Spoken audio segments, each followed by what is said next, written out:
আদিত্য, আমি তোকে ভালোবাসি। কেন আমার ভালোবাসা বুঝতে পারছস না? আমি তোকে আমার জীবনের থেকে বেশি ভালোবাসি। ছি ভাবি, কি যা তা বলেন। আপনি আমার ভাইয়ের বউ, আর সেখানে আপনি কিভাবে আমাকে ভালোবাসতে পারেন? চুপ। কিসের ভাইয়ের বউ?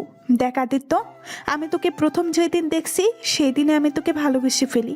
আমি তোকে ছাড়া বাঁচবো না রে। প্লিজ আমার ভালোবাসা গ্রহণ করে নে। প্লিজ ভাবি, বাজে কথা বলবেন না। আমি আপনাকে আমার বড় বোনের চোখে দেখি, আর আপনি কি না। ছি, ভাবতে ঘৃণা হচ্ছে। এখনই আমার রুম থেকে বের হয়ে যান। আদিত্য দেখ, আমাকে গ্রহণ করে নে, না হলে কিন্তু খুব খারাপ হয়ে যাবে। আদিত্য রাগে লুক নিয়ে বলল, উফ, সমস্যা কি আপনার? আমার কথা কি বুঝেন না? আমি আপনাকে ভালোবাসতে পারি না। আপনি আমার বড় ভাইয়ের বউ। আপনি আমার বড় বোনের মতো। প্লিজ ভাবি, আপনার পায়ে ধরি, আমার রুম থেকে চলে যান। আমাকে প্লিজ বিরক্ত করবেন না। আদিত্য দেখ, আমাকে যদি একবার গ্রহণ করস তাহলে তুই যা চাইবি আমি তোকে তাই দিব। এমনকি আমার দেহটাও তোকে দিয়ে দেব। প্লিজ একবার শুধু তোর মনের ভেতরে আমাকে জায়গা দে। আদিত্য রেগে চিৎকার দিয়ে বলতে লাগলো, আরে বাবা, আপনার সমস্যা কি? আপনি কি বাংলা কথা বুঝেন না? এখনই যদি আমার রুম থেকে না যান তাহলে আমি এখনই সবাইকে ডেকে বলে দিব। তুলি তাড়াতাড়ি করে গিয়ে আদিত্যের মুখ চেপে ধরলো। খাটের উপরে ধাক্কা দিয়ে নিজের শাড়ির আঁচল মুখ থেকে ফেলে দিয়ে বলল, আমি বুঝতে পারছি তুই কি চাস। ওয়েট, তোকে আমি এখনই খুশি করে দিচ্ছি। আদিত্য সাথে সাথে চোখ বন্ধ করে ফেলল আর বলতে লাগলো, ভাবি, বেশি হয়ে যাচ্ছে কিন্তু। আমি কিন্তু আপনার গায়ে হাত তুলতে বাধ্য হব। আমিও তো তাই চাই শোনা। তুমি আমার গায়ে হাত দিয়ে আদর করো। তুলি আদিত্যের কাছে এসেছে, আদিত্যের উপরে উঠতে যাবে। আদিত্য সাথে সাথে ধাক্কা দিয়ে খাট থেকে উঠে তুলির গালে ঠাস ঠাস করে থাপ্পড় মেরে দিল। তুলি ব্যথায় চোখ দিয়ে পানি পড়তে লাগলো। তুলির রাগ উঠে গেল। তুলি আদিত্যকে ধাক্কা দিয়ে বলল, তোর অত বড় সাহস আমার গায়ে হাত তোলা? আজ পর্যন্ত আমার ফ্যামিলি কোনোদিন আমাকে একটা ফুলের টোকা দেয় নাই, আর সেখানে তুই কিনা আমায় মারলি। দেখ আমি তোর কি অবস্থা করি। আরে যান যান, যা ইচ্ছে করেন। আপনাকে যেন আমার রুমের সামনে না দেখি বলে দিলাম। আদিত্য কথাটা বলে ওয়াশরুমে চলে গেল। তুলি ওর ব্লাউজের হাতা ছিঁড়ে ফেললো, দুই হাতও ছিঁড়ে ফেললো, সাথে শাড়িটাও খুলে ফেললো। আদিত্য ওয়াশরুম থেকে বের হতে তুলি চিৎকার করতে করতে বলতে লাগলো, আদিত্য প্লিজ আমাকে ছেড়ে দাও। আমি তোমার বোনের মতো, প্লিজ আমাকে ছেড়ে দাও। আমার এত বড় সর্বনাশ করো না। তুলি যখন চিল্লাচ্ছিল তখন কাচের বুয়া দরজা ধাক্কাতে লাগলো। আদিত্য কিছু বলার আগে আরো জোরে জোরে বলতে লাগলো। আর এদিকে কাজের বুয়া সবাইকে ডাকতে চলে গেল। আর আকাশ বলল, ছি ভাবি, কি শুরু করছেন? আর এসব কি বলেন? দেখেন, এমনিতে আমার আব্বু আমাকে দেখতে পারে না, তার উপরে এমন করেন না, আপনার পায়ে পড়ি। দেখ আমাকে থাপ্পড় মারছুস না, দেখ আমি কি করি। এখনো সময় আছে, আমাকে গ্রহণ করে নে। এইটা কখনো সম্ভব না। প্লিজ ভাবি, বোঝার চেষ্টা করেন। ওকে, জাস্ট তাহলে আর কিছুই করার নাই। তুলি কথাটা বলে চিল্লাতে লাগ আর দরজার ওই পাশে সবাই ধাক্কাতে লাগ। আদিত্য কি করবে বুঝতে পারছে না। তুলি আদিত্যকে ধাক্কা দিয়ে ফেলে দিয়ে ফ্লোরের উপরে মাথাটা একদম টেবিলের সাথে লাগলো। মাথা কিছুটা কেটে রক্ত পড়তে লাগলো। আর তুলি দরজা খুলে সোজা আদিত্যের ভাইকে জড়িয়ে ধরে কান্না করতে লাগলো। আদিত্যের ভাই সাথে সাথে শার্ট খুলে তুলিকে পরিয়ে দেয়। আদিত্যের আব্বু আর ওর ভাইয়ের দুই চোখে রাগে লাল বর্ণ ধারণ করেছে। আদিত্য কিছু বলতে যাবে, তার আগে আদিত্যের আব্বু ওর ভাইয়ের প্যান্টের বেল্ট খুললো। আদিত্যকে মারতে লাগলো। আদিত্য ব্যথায় চিৎকার দিতে লাগলো আর বলতে লাগলো, আব্বু, আমি কিছুই করি নাই, সব ভাবির সাজানো নাটক। আব্বু প্লিজ আমাকে বিশ্বাস করো, আমি ভাবির সাথে কিছুই করি নাই। আদিত্যের আব্বু সাইফুল চৌধুরী রেগে আরো মারতে লাগলো আর বলতে লাগলো, বেয়াদব ছেলে, এক নিজের মাকে তো খেয়ে ফেলছস, আবার নিজের বড় ভাইয়ের বউয়ের সাথে। ছি ছি ছি ছি, তোর মতো কুলাঙ্গার ছেলে থাকাচ্ছে না থাকাই ভালো। তুই এক্ষুনি এই বাড়ি থেকে বের হয়ে যা, নাহলে তোকে আমি মেরেই ফেলবো। আব্বু, আমি কিছু করি নাই, ভাবি সব মিথ্যা বলছে। আদিত্যের কোনো কথা শুনলো না। আদিত্যকে আরো মারতে লাগলো। আদিত্যের শরীর বেয়ে রক্ত ঝরতে লাগলো। তারপরেও আদিত্যের আব্বু মারা থামলো না। আদিত্যের ভাইও আদিত্যকে কিল ঘুষি দিতে লাগলো। আদিত্য চিৎকার করে কান্না করতে লাগলো। সে এক পর্যায়ে সহ্য করতে না পেরে জ্ঞান হারিয়ে ফেললো। তারপর আদিত্যের আব্বু ভাই মারা বন্ধ করলো।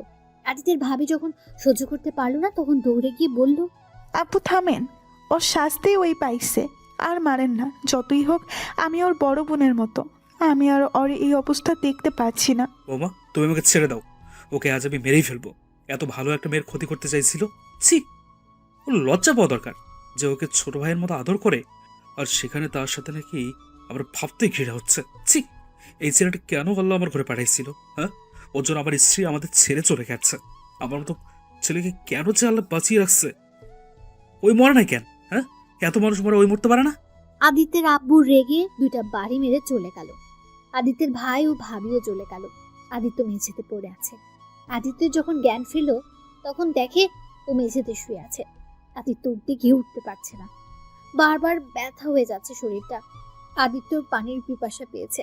আদিত্য অনেক কষ্টে উঠতে গিয়ে আবার পড়ে গেল, জ্ঞান হারিয়ে ফেলল।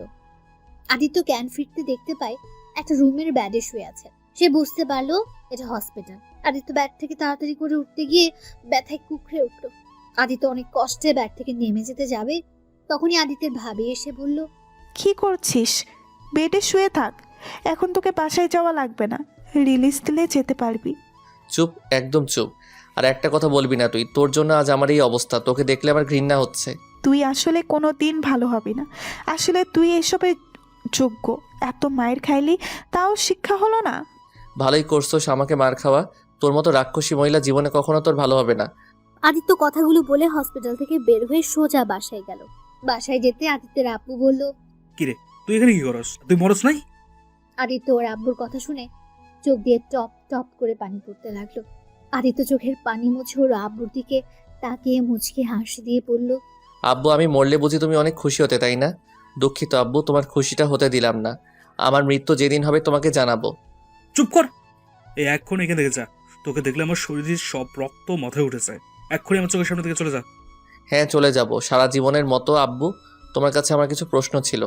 তাই নাকি? সারা জীবনের মতো চলে যাবি? তার মানে তুই আত্মহত্যা করবি নাকি? শোন, আত্মহত্যা করতে পারবি না। দূরে কোথাও গিয়ে মরে। এইসব পুলিশের ঝামেলা নিতে পারবো না আমি। মরে একটু শান্তি দে আমাদের।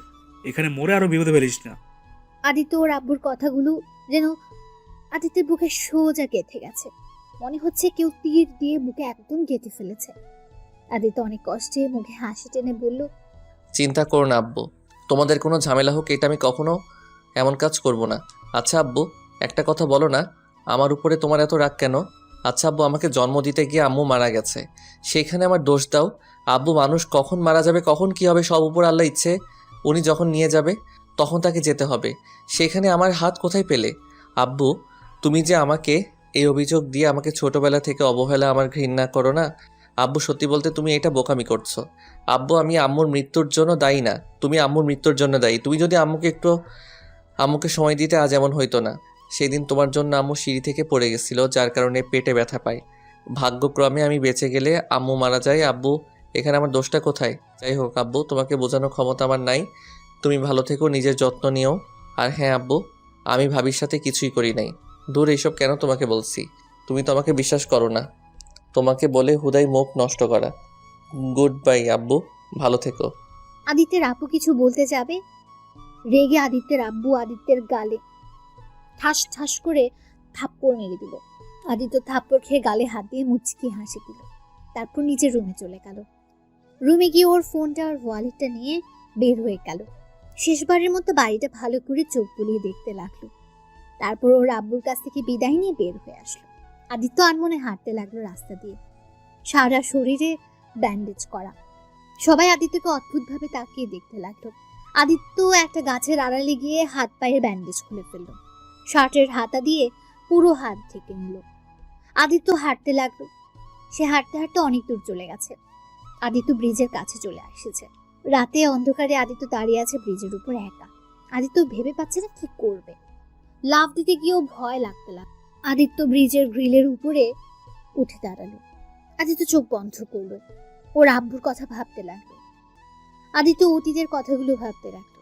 আর দুই চোখ বেয়ে চোখের পানি পড়তে লাগলো। আদিত্য দুই হাত পাখনা মেলার মতো করে মিলে দাঁড়ালো। জোরে জোরে চিৎকার করে বলতে লাগলো, এ আল্লাহ, আমি তো বাঁচাতে চাইছিলাম। আল্লাহ, কেন তুমি আমাকে এমন ফ্যামিলিতে জন্ম দিলে? আল্লাহ, আমি কি এত খারাপ যে কারো ভালোবাসা পাওয়ার যোগ্য না? আল্লাহ, তুমি আমাকে ক্ষমা করে দিও। আমি আর এই কষ্ট সহ্য করতে পারছি না, তাই ভুল সিদ্ধান্ত নিতে বাধ্য হয়েছি। আদিত্য যেই লাফ দিতে যাবে তখনই একটা ছেলে লাফ দিয়ে আদিত্যের হাত টেনে ধরলো। আদিত্য চোখ খুলে দেখে কেউ ওর হাত ধরে ফেলেছে। আদিত্য কিছু বলার আগে ছেলেটা বলল, এই আপনি এসব কি করছেন? আমার হাত ধরে উঠে আসেন। কে ভাই আপনি? প্লিজ আমার হাত ছেড়ে দেন, আমি বাঁচতে চাই না, প্লিজ আমাকে ছেড়ে দেন। ধুর বোকা, আত্মহত্যা করলে সব সমাধান হয় না, এক্ষুনি আমার হাত ধরে উঠে আসেন। দেখেন, আত্মহত্যা মহাপাপ, তাই কাজটা করা ঠিক না। দুনিয়ার কষ্ট সহ্য করতে পারছেন না বলে আত্মহত্যা করতে যাচ্ছেন? আর দুনিয়ার পরে যে একটা জীবন আছে, সেইটা কি ভুলে গেছেন? তখন ওই কষ্টগুলো সহ্য করতে পারবেন তো? তার থেকে শুনেন, নামাজ কালাম পড়েন, আল্লাহর উপরে ভরসা রাখেন, ইনশাআল্লাহ সব একদিন ঠিক হয়ে যাবে। আদিত্য যেই লাফ দিতে যাবে তখনই একটা ছেলে লাফ দিয়ে আদিত্যের হাত টেনে ধরলো। আদিত্য চোখ খুলে দেখে কেউ ওর হাত ধরে ফেলেছে। আদিত্য কিছু বলার আগে ছেলেটা বলল, এই আপনি এসব কি করছেন? আমার হাত ধরে উঠে আসেন। কে ভাই আপনি? প্লিজ আমার হাত ছেড়ে দেন, আমি বাঁচতে চাই না, প্লিজ আমাকে ছেড়ে দেন। ধুর বোকা, আত্মহত্যা করলে সব সমাধান হয় না, এক্ষুনি আমার হাত ধরে উঠে আসেন। দেখেন, আত্মহত্যা মহাপাপ, তাই কাজটা করা ঠিক না। দুনিয়ার কষ্ট সহ্য করতে পারছেন না বলে আত্মহত্যা করতে যাচ্ছেন? আর দুনিয়ার পরে যে একটা জীবন আছে, সেইটা কি ভুলে গেছেন? তখন ওই কষ্টগুলো সহ্য করতে পারবেন তো? তার থেকে শুনেন, নামাজ কালাম পড়েন, আল্লাহর উপরে ভরসা রাখেন, ইনশাআল্লাহ সব একদিন ঠিক হয়ে যাবে। দেখেন প্লিজ জ্ঞান দিবেন না, যার যার দুঃখ সেই সেই বোঝে। হ্যাঁ, আমার থেকে এটা কেউ ভালো বুঝবে না। দেখেন ভাই, আমি জানি না আপনার কিসের দুঃখ, এত কষ্ট, বাট ভাই, যত দুঃখ কষ্টই হোক, নিজেকে আগে ভালোবাসুন, তারপর অন্য কথা ভাবেন। আগে নিজের গায়ে দাঁড়ান, দেখেন সব ঠিক হয়ে যাবে। ভাই, আপনার মতো আমিও আত্মহত্যা করতে গেছি অনেকবার, বাট দেখেন, আজ আমি একটা চাকরি করি, নিজের খাওয়া পড়া চালাতে কোনো সমস্যা হয় না। জানেন, আমার এই দুনিয়াতে একটা ভাই ছিল, সেই আমাকে ছেড়ে চলে গেছে। এখন আমার স্ত্রী ছাড়া আমার কেউ নাই এই দুনিয়াতে। আমার মা বাবার মুখটাও মনে নেই। আমাদের দুই ভাইকে একা করে তারা বড় বাড়ি জমিয়েছে। ছোটবেলা থেকে সবার লাথি গুতা খেয়ে বড় হয়েছে দুই ভাই। সমাজে আমাকে বলা হয় ফুটপাতের বখাটের ছেলে, যার বাবা মা বেঁচে নাই, তারপরেও জীবন যুদ্ধ করে আজ এত দূরে এসেছি। আদিত্য রাকিবের কথা শুনে কিছুটা খারাপ লাগলো। আদিত্য কিছু না বলে উপরে উঠে আসলো। রাকিব আদিত্যকে দেখে বলল, আপনার নাম কি? আমার নাম আদিত্য, আপনার? আমার নাম রাকিব। আপনি তো আমার ছোট ভাই হবেন। ও আচ্ছা। চলেন আমার সাথে। কোথায়? হোটেলে যাব। হোটেলে কেন? জি, আমার বসের সাথে এসেছি। আমি ড্রাইভিং করি। আমি থাকি সিলেট, এখানে এসেছি বসের অফিসের কাজের জন্য। ও, আমি আপনার সাথে হোটেলে গিয়ে কি করব? আপনার জীবন কাহিনী শুনতে চাই, তাই আগে ফ্রেশ হয়ে খাবার খেয়ে তারপর আপনার কাহিনী শুনবো। চলেন তো, এত কি ভাবেন? আমার বসকে নিয়ে ভাবছেন নাকি? আরে ভাবেন না, আমার বস অনেক ভালো একটা মানুষ, আমাকে অনেক ভালোবাসে। চলেন আপনি। আদিত্য কিছু বলার আগে রাকিব আদিত্যকে টেনে নিয়ে গেল। আদিত্যকে গাড়িতে বসিয়ে নিয়ে চলে গেল। হোটেলে গিয়ে আদিত্যকে রাকিবের রুমে নিয়ে গেল। দুজন ফ্রেশ হয়ে নিল। রাকিব আদিত্যকে দেখে ভয় পেয়ে গেল। আদিত্যের মুখ গলার কাছ দিয়ে মারের দাগ ফুটে উঠেছে। ঠোঁটের রক্ত জমে কালো হয়ে গেছে। ভাই, আপনাকে মারছে কেউ নাকি? কই? এসব কিসের দাগ? মনে হচ্ছে কেউ আপনাকে অনেক মেরেছে। ও কিছু না। ভাই বুঝি, ভাই বুঝি, আমরা গরিব মানুষ, আমাদের এভাবে মানুষের মার খেয়ে বড় হতে হয়। আমাদের যে কষ্ট হয় এটা বড় লোকরা ভুলে যায়। নিশ্চয়ই আপনার মালিক আপনাকে এভাবে মারছে। ভাই, আমার কাছে লুকোতে হবে না, আমি বুঝি ভাই আমার সাথে এমন হয়েছিল, কিন্তু আলহামদুলিল্লাহ আমার বসটা অনেক ভালো, মনের মতো একটা বস পেয়েছি। আদিত্য রাকিবের কথা শুনে কি বলবে বুঝতে পারছিল না। আদিত্য আর আগ বাড়িয়ে কিছু বলল না। আদিত্য ওর কথাতে সব হ্যাঁ মেলাতে লাগলো। রাকিব একের পর এক কথা বলতেই লাগলো, আর আদিত্য হ্যাঁ সূচক দিতে লাগলো। ভাই, আপনি শার্ট প্যান্ট খুলে ফেলেন, আমি আপনার ক্রিম লাগিয়ে দিই, আর ব্যথা মেডিসিন খেলে সব ঠিক হয়ে যাবে। না ভাই, ধন্যবাদ, অনেক করছেন আমার জন্য। আমি এখানে আসছি, আপনি আমার জন্য অনেক করছেন। আরে ভাই, কোথায় যাচ্ছেন? আপনার যে অবস্থা, এই অবস্থা কোথাও যেতে দেব না। শুনেন, আপনি সুস্থ হলে আমি আপনার একটা কাজের ব্যবস্থা করে দেব। বসের সাথে কথা বলে আপনার কাজের ব্যবস্থা করে দেব। আদিত্য কিছুক্ষণ ভেবে বলল, সত্যি আপনি আমাকে কাজ পাইয়ে দিবেন? আপনাকে যে কি বলে ধন্যবাদ দিব। আরে ভাই, ধন্যবাদ দিতে হবে না। মানুষ হয়ে অমানুষকে যদি উপকার করতে না পারি, তাহলে কেমন মানুষ হলাম আমি? আচ্ছা ভাই, চলেন দুজন খেয়ে ঘুমিয়ে পড়ি, অনেক রাত হয়ে গেছে। আদিত্যকে খাটে বসিয়ে সব শার্ট প্যান্ট খুলে রাকিব অবাক হয়ে গেল। রাকিব ধিক্কার জানাতে লাগলো, আর আদিত্যকে সুন্দর করে স্যাভলন দিয়ে পরিষ্কার দিয়ে ব্যান্ডেজ করে দিতে লাগলো। তারপর দুজন খাবার খেয়ে নিল। খাবার খেয়ে দুইজন শুয়ে পড়ল। আদিত্যের চোখে ঘুম আসছে না। আদিত্য মাথার ভেতরে কথাগুলি ঘুরপাক খাচ্ছে। আদিত্য চোখ দিয়ে অনবরত পানি বের করতে লাগলো। আল্লাহ আমাকে ধৈর্য ধরার তৌফিক দান করেন, আল্লাহ আমাকে ধৈর্য তৌফিক দান করেন, আমি আর এসব সহ্য করতে পারছি না। আদিত্য কথাগুলো ভাবতে ভাবতে ঘুমিয়ে গেল। রাকিব আদিত্যকে দেখে বলল, তোমার তো শরীরের অনেক জ্বর, তুমি শুয়ে থাকো, আমি মেডিসিন নিয়ে আসছি। আর তুমি বলছি বলে রাগ করো না। না থাক, লাগবে না, আপনি এমনিতে আমার জন্য অনেক করছেন। দেখো তুমি আমার ভাইয়ের মতো, তাই অত কথা বলো না। আমি যা বলি শুনো, চুপচাপ শুয়ে থাকো। আদিত্যকে কিছু বলতে না দিয়ে বাইরে চলে গেল। আদিত্য খাট থেকে অনেক কষ্টে উঠল, ফ্রেশ হতে চলে গেল। ফ্রেশ হয়ে এসেছে, খাটে শুয়ে পড়ল। রাকিব বাইরে গিয়ে ওষুধ নিয়ে আসলো। এসেছে, আদিত্য খাবার খাওয়া মেডিসিন দিয়ে খাওয়া দিল। রাকিব চলে যেতে নিবে, আদিত্য রাকিবের হাত ধরে, রাকিব কিছু বলার আগে আদিত্য শক্ত করে জড়িয়ে ধরে কান্না করতে করতে বলল, ভাইয়া, আপনি আমার আপন কেউ না হয়ে আমার জন্য এত কিছু করছেন। আর আমার জন্য মানুষগুলো এমন ভালোবাসে আমায় যে আমি ঘরের ভিতরে মরে থাকলেও কেউ আমাকে দেখতে আসতো না, আমার যত্ন নেবে তো দূরের কথা। রাকিব আদিত্যের মাথায় হাত বুলিয়ে দিতে দিতে বলল, ভাই আমার এভাবে কান্না করো না। আমাকে একবার যখন ভাইয়া বলছো, আজ থেকে তুমি আমার ছোট ভাই। আমার সাধ্য অনুযায়ী তোমাকে ভালো রাখার চেষ্টা করবো। ভাইয়া, আদিত্য ডাক দিয়ে আরো জোরে শক্ত করে জড়িয়ে ধরল। রাকিব আদিত্যের চোখ মুছে কপালে চুমু দিয়ে আদিত্যকে শুইয়ে দিল। এভাবে 5 দিন কেটে গেল। রাকিবের বসের কাজ শেষ, তাই আদিত্যকে বলল, তাই তুই রেডি হয়ে নে, আমরা আজ গ্রামে চলে যাব। ওকে ভাইয়া। আদিত্য উঠে গিয়ে ফ্রেশ হয়ে রেডি হতে লাগলো। রাকিব আদিত্যকে শার্ট প্যান্ট সব কিনে দিয়েছে। সেই সব আদিত্য একটা লাগেজে তুলতে লাগলো। আদিত্য এখন মোটামুটি অনেকটা সুস্থ। ওদের গোছানো শেষ হলে দুজনই বের হলো। রাকিব ড্রাইভিং করতে লাগলো। আদিত্য রাকিবের পাশে বসে আছে, আর রাকিবের বস রাইহান চৌধুরী পেছনে বসে আছেন। তা আদিত্য, তুমি তো এখনো অনেক ছোট, তোমার সাথে কথা বলাই হয় নাই। তা তুমি কোন ক্লাসে পড়ো? জি স্যার, আমি ইন্টার সেকেন্ড ইয়ারে পড়ি। বলো কি, এত ছোট ছেলে ইন্টার সেকেন্ড ইয়ারে? আমি তো ভেবেছিলাম তুমি ক্লাস 10-এ পড়ো। সবাই আমাকে পিচ্ছি ভাবে আর আমার পরে এগিয়েছে, তাই আর কি। যাক রাকিব, একটা কাজ ভালো করছো। যাক রাকিব, একটা কাজ ভালো করছো। স্যার, আমাকে একটা চাকরি দেওয়া যায় না? ভাইয়া একা একটা সংসার চালায়, আমিও জব করলে ভাইয়ার অনেক সুবিধার হতো। তোকে কাজ করতে হবে না, আমি একাই সংসার চালাতে পারবো। আর আমাদের সংসার মাত্র 3 জনের, তুই, তোর ভাবি আর আমি। রাকিব ঠিক বলেছে, তুমি ভালো করে পড়াশোনা শেষ করো, পরে আমি তোমাকে ভালো একটা জবের ব্যবস্থা করে দিব। স্যার, আমাকে তাও একটা জব দিন না, আমি পড়াশোনার পাশে কাজও করতে চাই। প্লিজ প্লিজ ভাইয়া, তুমি না করো না। বলছি না করতে হবে না, পড়াশোনায় মনোযোগ দে, বুঝলি? আচ্ছা ঠিক আছে, একটা কাজ করতে পারো, আমাদের বাসায় প্রতিদিন বাজার করে দিতে পারো, বাগানে পানি দিবে সময় মতো, আর টুকটাক কাজ করে দিতে পারবে। তাহলে তোমার পড়ার সময়টাও পাবে, তোমার কাজ করাও হবে। ওকে স্যার, ধন্যবাদ স্যার, আপনি না অনেক ভালো। ভাইয়ার কাছে আপনার অনেক কথা শুনছি, আজ নিজের চোখে দেখলাম আসলেই আপনি অনেক ভালো মনের মানুষ। থাক, আর বানিয়ে বানিয়ে কথা বলতে হবে না, আমি অত ভালো মানুষ না। আর শোনো, তোমার বেতন 7,000 দিলে কি তোমার কোনো সমস্যা হবে? আলহামদুলিল্লাহ, কোনো সমস্যা হবে না। আদিত্য অনেক খুশি হলো। আদিত্য মনে মনে ভাবতে লাগলো, যাক, ভালো হলো, এইসব কাজ কোনো ব্যাপার হবে না। বাজার তো মাঝে মাঝে করেছি আমি, ইনশাল্লাহ কাজগুলো ঠিক মতো করে দিতে পারলে হলো। কি রে, এত কি ভাবিস? ওই কিছু না ভাইয়া। 3 জন সারা রাস্তায় কথা বলতে বলতেই যেতে লাগলো। রাইহান চৌধুরী আদিত্যের পুরো ভক্ত হয়ে গেল।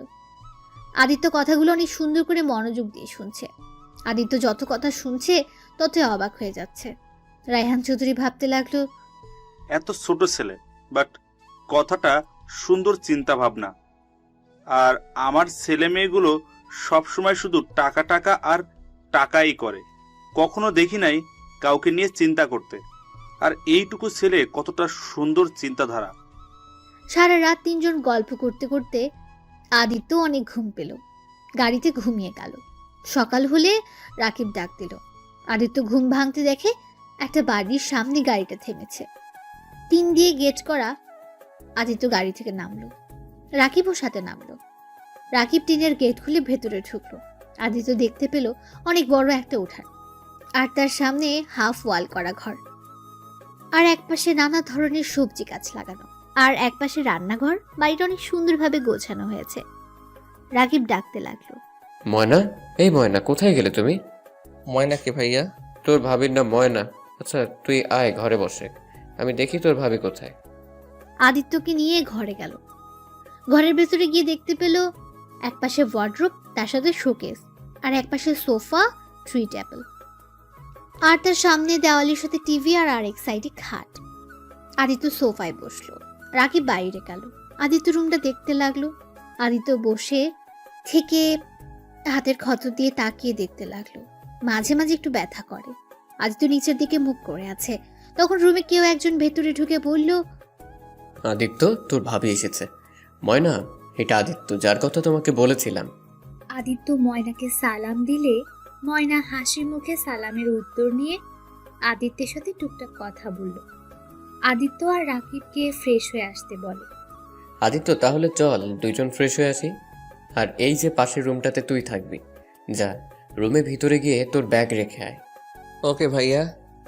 আদিত্য ব্যাগটা নিয়ে পাশের রুমে চলে গেল। এই রুমে তেমন কিছু নেই, শুধু একটা খাট আর একটা পড়ার টেবিল আর দুটা চেয়ার আর কাঠের আলমারি। আদিত্য ব্যাগ রেখে রাকিবের সাথে কলের পাড়ে চলে গেল। আদিত্য কল চাপ দিতে গিয়ে পড়ছিল না। রাকিব আর ময়না হাসতে লাগলো। আরে তুই ওখানে দাঁড়া, আমি তোকে দেখিয়ে দেই কিভাবে পানি বের করতে হবে। মানে ভাইয়া আমি তো কখনো করি নাই, তাই আর কি। বুঝেছি, এখন তুই আমারটা দেখে শিখে নে। আদিত্য রাকিবের দিকে তাকিয়ে দেখতে লাগলো। আদিত্য পরে রাকিবকে সরিয়ে দিয়ে ও নিজেই চাপ দিতে লাগলো। তারপর দুজনে ফ্রেশ হয়ে রুমে চলে গেল। ময়না আদিত্য আর রাকিবকে খাবার দিল। আদিত্য বলল, ভাবি আপনি খাবেন না? তুই খা, ওকে আমি খাওয়া দিব আর আমি খাবো। আদিত্য শুনে অবাক হয়ে তাকালো। রাকিব ময়নাকে খাবার দিতে লাগলো আর নিজে খেতে লাগলো। আদিত্য হা করে তাকিয়ে থাকতে দেখে ময়নার লজ্জা লাগতে লাগলো। কিরে, তুই এভাবে তাকিয়ে আসছিস কেন? তোকে খাওয়াই দিব নাকি? রাকিব কথাটা বলে আদিত্যের মুখে খাবার দিয়ে দেয়। আদিত্য খাবার মুখে দিয়ে বলল, আসলে ভাইয়া তোমাদের ভালোবাসা দেখে আমি মুগ্ধ হয়ে গেছি। ওকে তুমি ভাবিকে খাওয়াই দাও। তাই? আচ্ছা তুই তাহলে খা। আদিত্য খেতে লাগলো। আদিত্য খাবারগুলো খেতে অনেক সমস্যা হচ্ছে। খাবার অনেকটা ঝাল হয়েছে। আদিত্য চোখ দিয়ে ঝালে পানি বের হতে লাগলো। ঠোঁটজোড়া লাল বর্ণ ধারণ করলো। আদিত্যের দিকে তাকাতে রাকিব বলল, আদিত্য, কি হয়েছে? কান্না করছিস কেন? কিরে, তোর কি ঝাল লাগছে নাকি? না তেমন কিছু না ভাইয়া, তুমি খাও। ময়না বুঝতে পেরে আদিত্যকে পানি দিল। আদিত্য ডক ডক করে পানি খেয়ে নিল। ময়না আদিত্যকে বলল, তোমার ঝাল লাগছে আগে বলবে না? এভাবে জোর করে খাবার খাচ্ছ কেন? এইটা তোমার নিজের বাড়ি ভাবতে পারো। তুমি থাকো, আমি মিষ্টি নিয়ে আসছি। কথাগুলো বলে তারপর উঠে ফ্রিজ থেকে মিষ্টি আনতে চলে গেল। রাকিব আদিত্যের দিকে তাকিয়ে বলল, ঝাল খেতে পারোস না? আমাকে তো আগে বলবি। এভাবে জোর করে কেউ খায়? তোর ভাবির কথা কিছু মনে করিস না। আরে না, ভাবির উপরে রাগ করবো কেন ভাইয়া? তুমি আর ভাবি না অনেক ভালো। নে মিষ্টিগুলো খেয়ে নে। আদিত্য মিষ্টি খেতে লাগলো। আচ্ছা, তুমি মিষ্টিগুলো খাও, আমি তোমার জন্য ডিম পোচ করে নিয়ে আসছি। ভাবি থাকে, এত কষ্ট করতে হবে না। আপনি খান আর আমি এটা খেতে পারবো। তুমি চুপচাপ বসে থাকো, আমি আসছি। ময়না রান্নাঘরে গেল। আদিত্য মিষ্টি খেয়ে কিছুটা ঝাল কমেছে।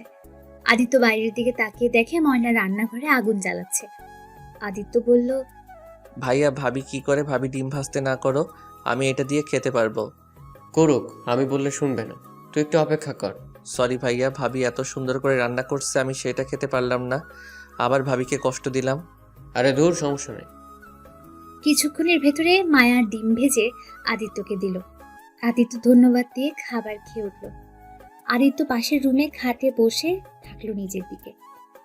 আদিত্য রাগিবকে চলে যেতে দেখে বলল, ভাইয়া রুমে বসে থাকতে ভালো লাগছে না, এই গ্রামটা ঘুরে দেখতে চাই। তোর ভাবিকে নিয়ে যা, আমি তো একটু কাজে যাব। ভাবি সাথে যাব? আচ্ছা ভাইয়া, স্যারের বাসা কোথায়? এখান থেকে 10 মিনিট লাগে যেতে। তাহলে সকালে আমাকে নিয়ে যাও, বাসাটা দেখিয়ে দিলে চলবে। আচ্ছা তুই থাক, আর শুনো, রাতে এসেছে কথা হবে। রাকিব চলে গেল। আদিত্য বসে আছে। তখন ময়না এসে বলল, আদিত্য, তোমার হয়তো ভালো লাগছে না। আচ্ছা, আমার সাথে চলো, তোমার সারা গ্রাম ঘুরে দেখাই। আদিত্য ময়নার সাথে বের হলো। সারা গ্রাম দুইজন ঘুরলো আর সবার সাথে পরিচয় হয়ে নিল। এখন প্রায় মানুষ জানে আদিত্য রাকিবের ভাই। দুজন বাসায় আস্তে আস্তে সন্ধ্যা হয়ে গেল। আদিত্য সারাদিন ময়নার সাথে থেকে অনেকটা আদিত্য এখন ময়নাকে নিজের বড় বোনের মতো লাগছে। আদিত্য আর ময়না বাসায় এসেছে, যার যার রুমে চলে গেল। ময়না রান্নাঘরে চলে গেল, রান্না করতে সবকিছু গোছাতে লাগলো। ভাবি আমি আপনাকে হেল্প করি। আমি রান্না করতে পারি টুকটাক, বাট এটা দিয়ে কাটতে পারি না। চাকু আছে কি? ওইটা দিন, সবকিছু কেটে দেই। আদিত্যের কথা শুনে ময়না কিছুটা হাসলো।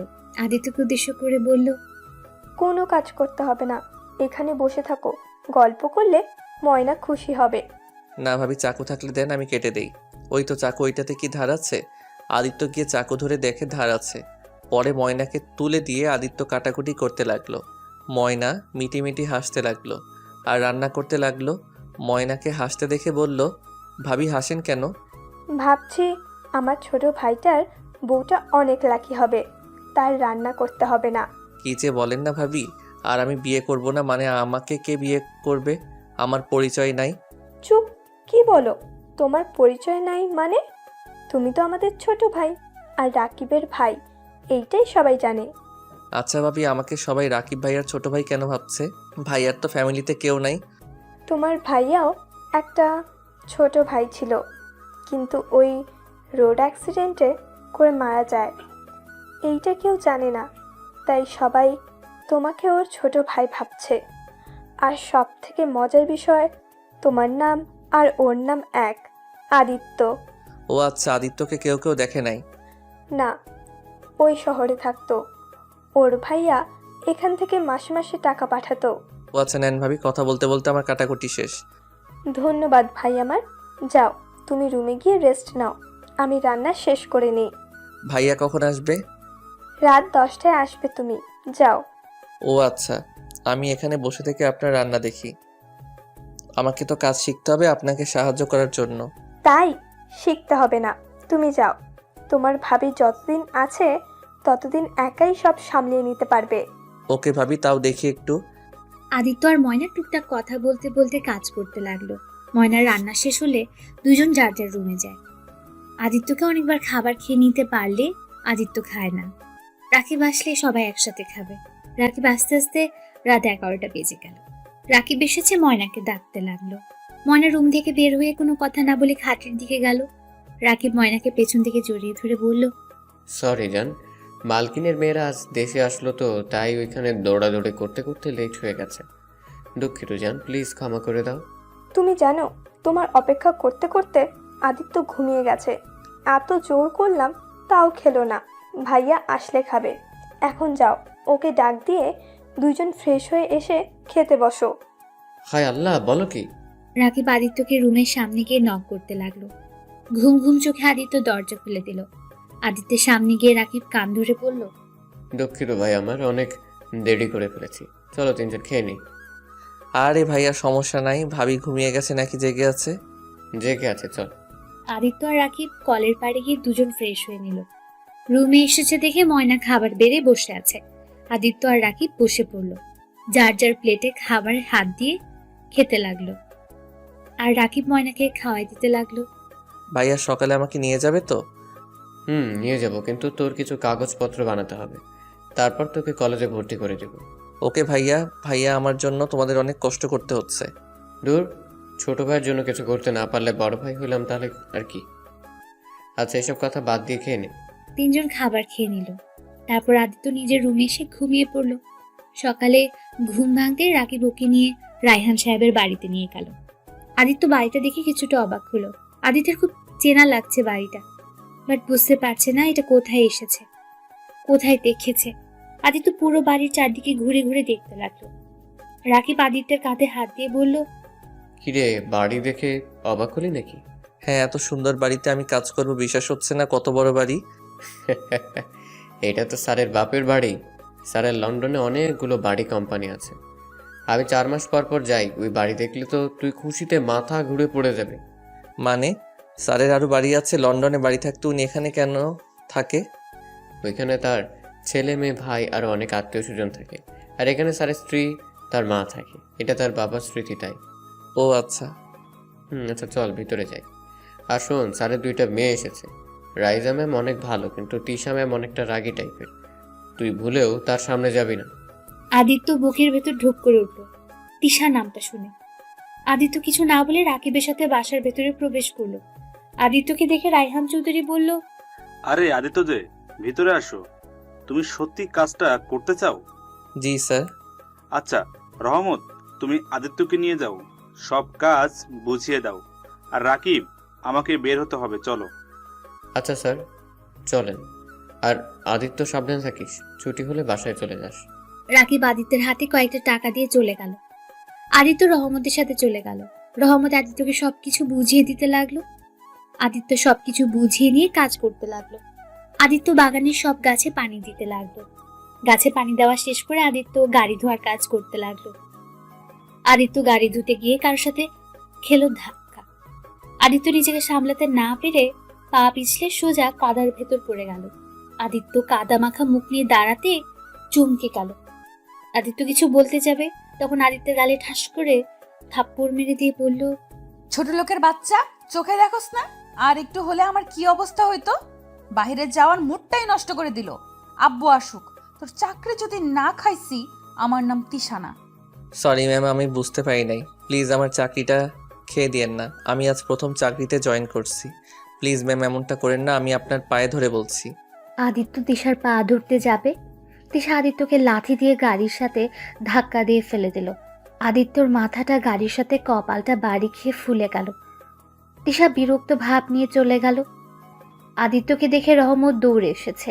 আদিত্যকে ধরে পানির পাইপটা আদিত্যের দিকে ধরলে আদিত্যের মুখে শরীরের কাদা পরিষ্কার হয়ে গেল। আদিত্য আবার কাজ করতে লাগলো। কাজ শেষ করে আদিত্যকে বাজারে পাঠিয়ে দিল।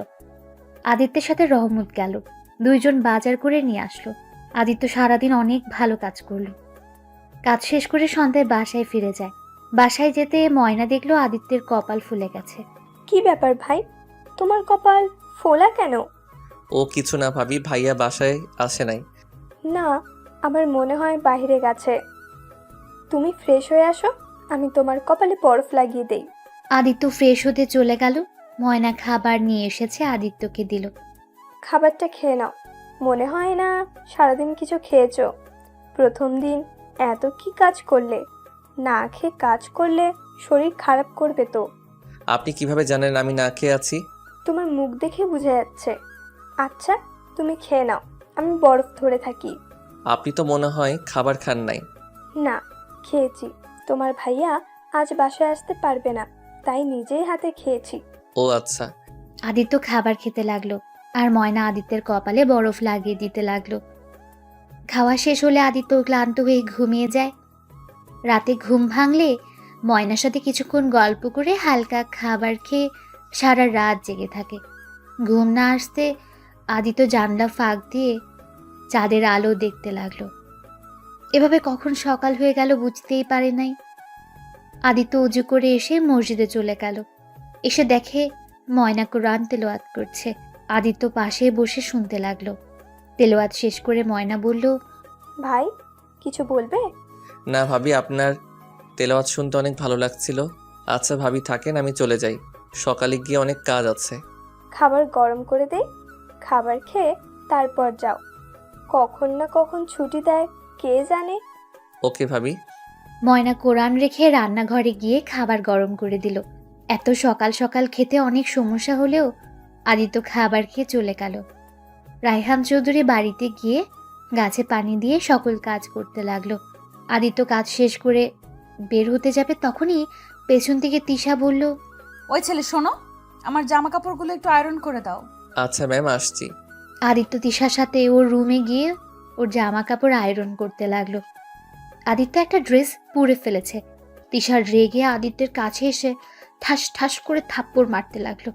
আদিত্য নিজেকে সামলাতে না পারে কারো পায়ের কাছে গিয়ে পড়ল। আদিত্য মাথার উপরের দিকে নিতে দেখে রাইমা দাঁড়িয়ে আছে। আদিত্যকে দেখে রাইমা আদিত্যকে তুলে তিশাকে বলল, আদিত্যকে কেন মারলো? তিশার রাগী লুক নিয়ে বলল, মারবো মানে? এই বদমাইশ ছেলে কি করছে জানিস? আমার জামা আয়রন করতে দিছিলাম, আর আমার প্রিয় জামাটাই ও পুইরা ফেলছে। ইচ্ছা করছে ওকে মেরে ফেলে একেবারে। আদিত্যকে আবার মারতে যাবে তখন রাইমা বাধা দিয়ে বলল, উফ আপু, এখন যা ফুল করার করে ফেলেছে, এখন ওকে মেরে ফেললে কি তোমার জামা আবার আগের মতো ভালো হবে নাকি? আর আদিত্য, তুমি এখান থেকে যাও, আর পরের বার কাজ করবি মনোযোগ দিয়ে, ওকে? আমি বুঝতে পারি না, আমি সাবধানে কাজ করছিলাম। এখনই আমার চোখের সামনে থেকে চলে যা, না হলে তোর কপালে খুব দুঃখ আছে। আমার জামা কাপড় পুড়ে ফেলে এখন দুঃখিত বলা হচ্ছে। আদিত্য আর কিছু না বলে ওখান থেকে চলে গেল। রাইমা রুম থেকে বের হয়ে গেল। আদিত্য নিচে যেতে রাইমার আব্বু বলল, আদিত্য শোনো, আমার হাত পাগুলো একটু টিপে দিবা, শরীর কেমন ম্যাচ ম্যাচ করছে। জি স্যার, আমি এখনই দিচ্ছি। আদিত্য তিশার আব্বুর কাছে গিয়ে তিশার আব্বুর হাত পা টিপে দিতে লাগলো। তিশা নিচে এসেছে, বলল, আব্বু, এই ছেলেটাকে আজ তুমি চাকরি থেকে বের করে দিবে। কেন, কি হয়েছে? ওই কি করছে? 2 দিন ধরে আমার সাথে যা শুরু করছে না, তুমি জানো গতকাল আমাকে ধাক্কা দিছিল, আজ আমার প্রিয় জামাটা পুড়িয়ে ফেলছে, আর থাকলে না জানি আমার কি কি ক্ষতি করে ও। আদিত্য, এসব কি বলছো? আদিত্য মাথা নিচের দিকে তাকিয়ে কান্না কান্না চোখে তাকিয়ে বলল, স্যার, আমি ইচ্ছে করে কিছু করি নাই স্যার, প্লিজ আমাকে ক্ষমা করে দেন, আমাকে চাকরি থেকে বের করে দিবেন না। তখন পেছন থেকে রাইহান চৌধুরীর মা আদিত্যের প্রশংসা করতে লাগলো, আর আদিত্যকে চাকরি থেকে বের করে দিতে না করে দিল। তিশা রেগে ওখান থেকে চলে গেল। আদিত্য রাইহান চৌধুরীর মাকে এই 2 দিনে অনেকটা পটিয়ে ফেলেছে। আদিত্য ধন্যবাদ দিয়ে বের হয়ে গেল। বাসায় গিয়ে আদিত্য রাকিবের সাথে বের হলো। আদিত্যের সবকিছু কাগজপত্র বানিয়ে নিল। রাকিবকে মোটামুটি সবাই চেনে, যার কারণে বেশি সময় লাগলো না। আদিত্য আর রাকিব সারাদিন কাজ করে বাসায় চলে আসলো। শোন, আগামীকাল তোকে তাহলে কলেজে ভর্তি করে দিব। আর শোন, ভালো করে পড়াশোনা করতে হবে। আমি তো পড়াশোনা করতে পারি নাই, তাই আমি চাই আমার ভাইটা ভালো করে পড়াশোনা করুক। ইনশাল্লাহ ভাইয়া, তোমার স্বপ্ন আমি পূর্ণ করব। এই, তোমরা যাও, ফ্রেশ হয়ে নাও। খাবার খাবে না নাকি? ভাবি বাহিরে অনেক কিছু খাইছে, আমার পেটে একদম জায়গা নেই, আপনি আর ভাইয়া খেয়ে নেন। আদিত্য কথাটা বলে রুমে চলে গেল, আর রাকিব ময়না খাবার খেয়ে নিল। আদিত্য রুমে শুয়ে থেকে উপরের দিকে তাকিয়ে চোখের পানি ছাড়তে লাগলো। আদিত্য ওর ফ্যামিলির কথা ভাবতে ভাবতে ঘুমিয়ে গেল। সকালে ঘুম থেকে উঠে রাকিব আদিত্য কলেজে চলে গেল। আদিত্যকে ভর্তি করিয়ে দিয়ে চলে আসলো। ভর্তি করতে সময় লাগলো না, কারণ রাইহান চৌধুরী আগে থেকে সব বলে দিয়েছিলেন। আদিত্য ক্লাস শেষ করে বাসায় চলে আসে। আদিত্যকে দেখে ময়না বলল, কি ভাই, প্রথম দিন কলেজে কেমন দিন কাটলো? অনেক ভালো ভাবি, আমার বেশ কিছু ফ্রেন্ড হয়ে গেছে। বাহ, তাহলে তো অনেক ভালো। যাও, ফ্রেশ হয়ে খেয়ে নাও। আমাকে কাজে যেতে হবে, আজ সারাদিন তো যাই নাই। খেয়ে তারপর যাও। আদিত্য খাবার খেয়ে বের হলো। আদিত্য গিয়ে কাজ করতে লাগলো। আদিত্য তিশার রুমে গিয়ে পরিষ্কার করতে লাগলো। তিশা রুমে এসে বলল, ভালো করে পরিষ্কার কর। আর ওই, তুই সকালে কই ছিলি রে?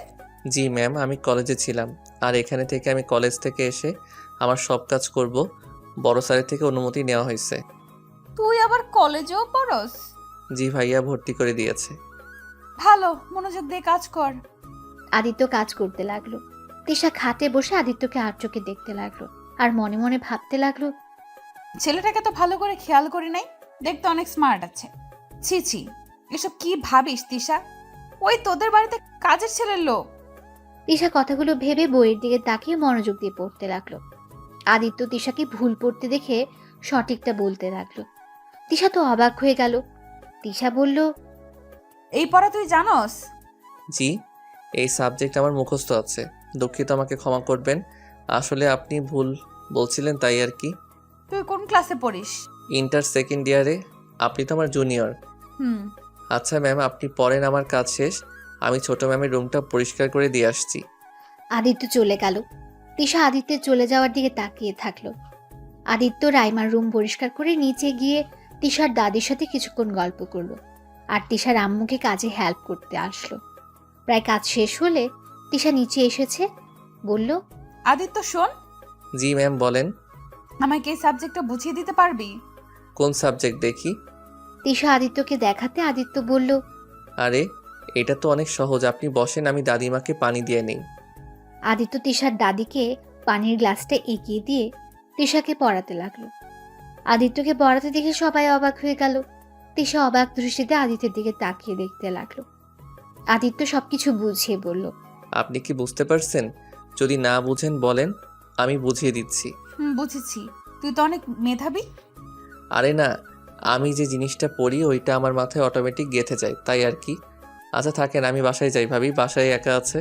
আদিত্য কথাটা বলে চলে আসলো। বাসায় এসে ময়নার সাথে কিছুক্ষণ কথা বলে আদিত্য পড়তে বসলো।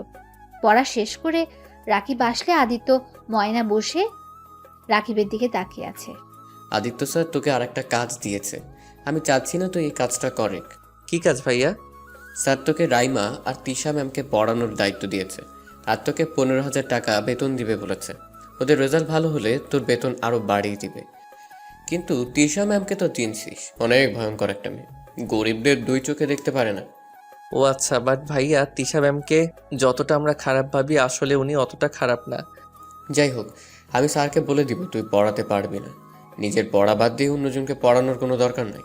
তো 2 মাস পরে পরীক্ষা, এখন ভালো করে পড়তে হবে। শোন, তোকেই চাকরি করতে হবে না, তুই পড়াশোনায় মনোযোগ দে। ভাইয়া এটা কেমন কথা হলো? ভাইয়া আমি আমার পড়াও পড়বো, ওনাদেরও পড়াতে পারবো, আর 15,000 টাকা পাইলে তো ভালোই হবে। সংসারের জন্য 10,000 দিলাম, আর 5,000 দিয়ে নিজের হাত খরচ চালাতে পারবো। তাই আমি এই সুযোগ হাতছাড়া করব না। আদিত্য, তুমি আমাদের একমাত্র ছোট ভাই। আমি আশা করি তোমার ভাইয়ের টাকায় আমাদের বেশ ভালো কাটছে। তোমার পড়াশোনাটা আগে ভালো করে করো, তোমাকে এখন টাকা ইনকাম করতে হবে না। ভাবি আপনিও দেখেন, ভাবি আমি এভাবে বসে খেতে পারবো না, আমি ইনকাম করতে চাই। প্লিজ ভাইয়া আর ভাবি, আমাকে কাজটা করতে দাও। যাই করস, পড়াশোনা যদি কিছু হয় তোর খবর আছে। আচ্ছা ময়না, খাবার বেড়ে দাও, অনেক ক্ষুধা লাগছে। 3 জন খাবার খেয়ে নিল। আদিত্য খাবার খেয়ে নিচে রুমে গিয়ে শুয়ে পড়ল। আদিত্য তাড়াতাড়ি ঘুমিয়ে গেল। সকালে উঠে ময়নার সাথে কাজ করে খাবার খেয়ে কলেজের উদ্দেশ্যে রওনা দিল। আদিত্য কলেজ থেকে এসেছে, তারপর গোসল করে খেয়ে রাইহান চৌধুরীর বাড়িতে চলে গেল। গিয়ে প্রতিদিনের মতো কাজ করতে লাগলো। কাজ শেষ করে আসতে যাবে তখনই তিশা বলল, আদিত্য শোন, আমাকে আর রাইমাকে আব্বু পড়াতে বলছে। তুই বাসায় যাওয়ার আগে আমাদের 4টার দিকে পড়িয়ে তারপর বাসায় যাবি। জি ম্যাম। আচ্ছা আপনারা যান, আমি আসছি। তিশা আর রাইমা পড়ার রুমে চলে গেল। আদিত্য ওদের পেছন পেছন গেল। রুমে গিয়ে আদিত্য দরজাটা একদম খুলে দিল। তিশা আর রাইমা অবাক হয়ে তাকিয়ে আছে। কি ব্যাপার, এত দরজা খুলে রাখছিস কেন? এমনি ম্যাম, আপনারা বই বের করেন। 2 জন বই বের করতে আদিত্য ওদের পড়াতে লাগলো। রাইহান চৌধুরী পড়ার রুমে এসেছেন। ওদের পড়তে দেখে অনেক খুশিও হলেন। এভাবে 1 মাস পার হয়ে গেল। আদিত্যকে আজ বেতন দেওয়া হয়েছে। আদিত্য খুশিতে বেতনটা নিয়ে সোজা মার্কেটে চলে গেল। মার্কেটে গিয়ে ময়না আর রাকিবের জন্য শপিং করেই বাসায় ফিরল। সে এরপর ময়না আর রাকিবের রুমে গেল। কিছু বলবি? ভাইয়া তোমরা চোখ বন্ধ করো। কেন গো ভাই? আরে বাবা করো না একটু। 2 জন হেসে চোখ বন্ধ করলো। আদিত্য পেছন থেকে 2টা শপিং ব্যাগ 2 জনের হাতে দিয়ে বলল, এবার চোখ খুলো। এই ভিতরে কি আছে? 2 জন খুলে দেখো, পছন্দ হয় নাকি? রাকিব আর ময়না শপিং ব্যাগ খুলতেই দেখে রাকিবের ব্যাগের ভেতর শার্ট আর প্যান্ট আর একটা পাঞ্জাবি, আর ময়নার ব্যাগে একটাতে শাড়ি আর একটাতে 3 পিস। এসব কি? কি আবার, যা দেখছো এটাই। ভাইয়া আজ আমি বেতন পাইছি, আর আমার প্রথম বেতনের টাকা দিয়ে তোমাদের গিফট করলাম, তোমরা খুশি হও নাই? আর ভাবি এই টাকাটা পাচ্ছে, আমার প্রথম বেতনটা আপনি রাখেন। আদিত্য ময়নার হাতে টাকাগুলো দিতেই ময়নার চোখ দিয়ে খুশিতে পানি চলে এলো। কি হলো ভাবি, কান্না করছেন কেন? আমি কি ভুল করে ফেলেছি? ভাবি নিশ্চয়ই আপনার এটা পছন্দ হয় নাই। সরি ভাবি, আমি ভেবেছিলাম এভাবে গিফট করলে আপনারা খুশি হবেন। আরে ধুর পাগল, আমরা অনেক খুশি হয়েছি। এটা দুঃখের কান্না না, এটা সুখের কান্না। আর এই পাগল ছেলে এভাবে সব টাকা উড়িয়ে দিলে হবে? আর যেন এমন করতে না দেখি। আর এই টাকা আমাকে দিতে হবে না, তুমি নিজের কাছে রাখো। তোমারও তো হাত খরচ লাগবে, তাই না? সমস্যা নাই, আমার কাছে এমনিতে টাকা আছে। ভাইয়া তো প্রতিদিন আমাকে টাকা দেয়। তোর জন্য একটা সারপ্রাইজ আছে, তোর রুমে যা। তাই এখনই যাচ্ছি। আদিত্য ওর রুমে যেতেই টেবিলের উপরে একটা শপিং ব্যাগ দেখলো। ব্যাগটা খুলতেই একটা বক্স পেল। আদিত্য বক্স খুলে তো অবাক। আদিত্য তাড়াতাড়ি করে বক্সটি খুলে পেছনের দিকে তাকাতেই রাকিব বলল, কি পছন্দ হয়েছে ফোনটা? আমার সামর্থ্য অনুযায়ী কিনেছি ভাই, কিছু মনে করিস না। আদিত্যের খুশিতে চোখে পানি চলে এলো। আদিত্য রাকিবকে জড়িয়ে ধরে বলল, ভাইয়া, এত টাকা খরচ করার কি দরকার ছিল? আমার ফোন ছাড়া এমনিতে অনেক ভালো ছিলাম। হয়েছে, এই যুগে ফোন ছাড়া থাকা যায় নাকি? আর তোর ফ্রেন্ডের তো ফোন আছে, তোর নাই, এটা কেমন দেখায়? তাই তোর ভাবি কিছু টাকা জমাইছিল, আমার কিছু টাকা ছিল, ওইটা দিয়ে এটা কিনেছি। আদিত্য একদম অবাক হয়ে গেল। আদিত্য নিজেকে সামলাতে না পেরে রাকিবকে জড়িয়ে ধরে কান্না করতে লাগলো। ভাইয়া ভাবি তোমরা এত ভালো কেন? একটা অপরিচিত ছেলের জন্য এত কেন করছো? কি যাতা বলিস? তুই অপরিচিত কেন হবি? তুই আমার ভাই। যেদিন তুই আমাকে ভাইয়া বলছিস, সেই দিন থেকে তুই আমার নিজের ভাই। আর একবার যদি অপরিচিত বলিস, তাহলে তোর খবর আছে বলে দিলাম। আমাদের কি তুই নিজের মানুষ ভাবিস না? সরি ভাইয়া, তোমরা ছাড়া এই দুনিয়াতে আমার কেউ নাই। আই লাভ ইউ ভাইয়া এবং ভাবি। হয়েছে, শোন, তোর ভাবি আজ ভালো মন্দ রান্না করছে, চল আজ 3 জন মজা করে খাবার খাবো। ওকে, আমি ফ্রেশ হয়ে নেই। রাকিব ময়না চলে গেল। আদিত্য তাদের চলে যাওয়ার দিকে তাকিয়ে বলতে লাগলো, সত্যি তোমাদের না দেখলে বুঝতাম না এই দুনিয়াতে এত ভালো মানুষ আছে। আমার আব্বু তো আমায় কোনোদিন ভালোবাসে নাই। ভাইয়া আমাকে একটু ভালোবাসলেও দিন শেষে সেও আমাকে ঘৃণা করে। এখন হয়তো নিজের ফ্যামিলির থেকে তো কখনো ভালোবাসা পেলাম না, কিন্তু আজ তোমাদের থেকে যতটা ভালোবাসা পেয়েছি কোনোদিন ভুলবো না ভাইয়া ভাবি। আদিত্য কথাগুলো ভেবে চোখের কোণায় পানিগুলো মুছে ফ্রেশ হয়ে এসেছে। তারপর 3 জন খেয়ে নিল। তারপর গল্প করতে লাগলো।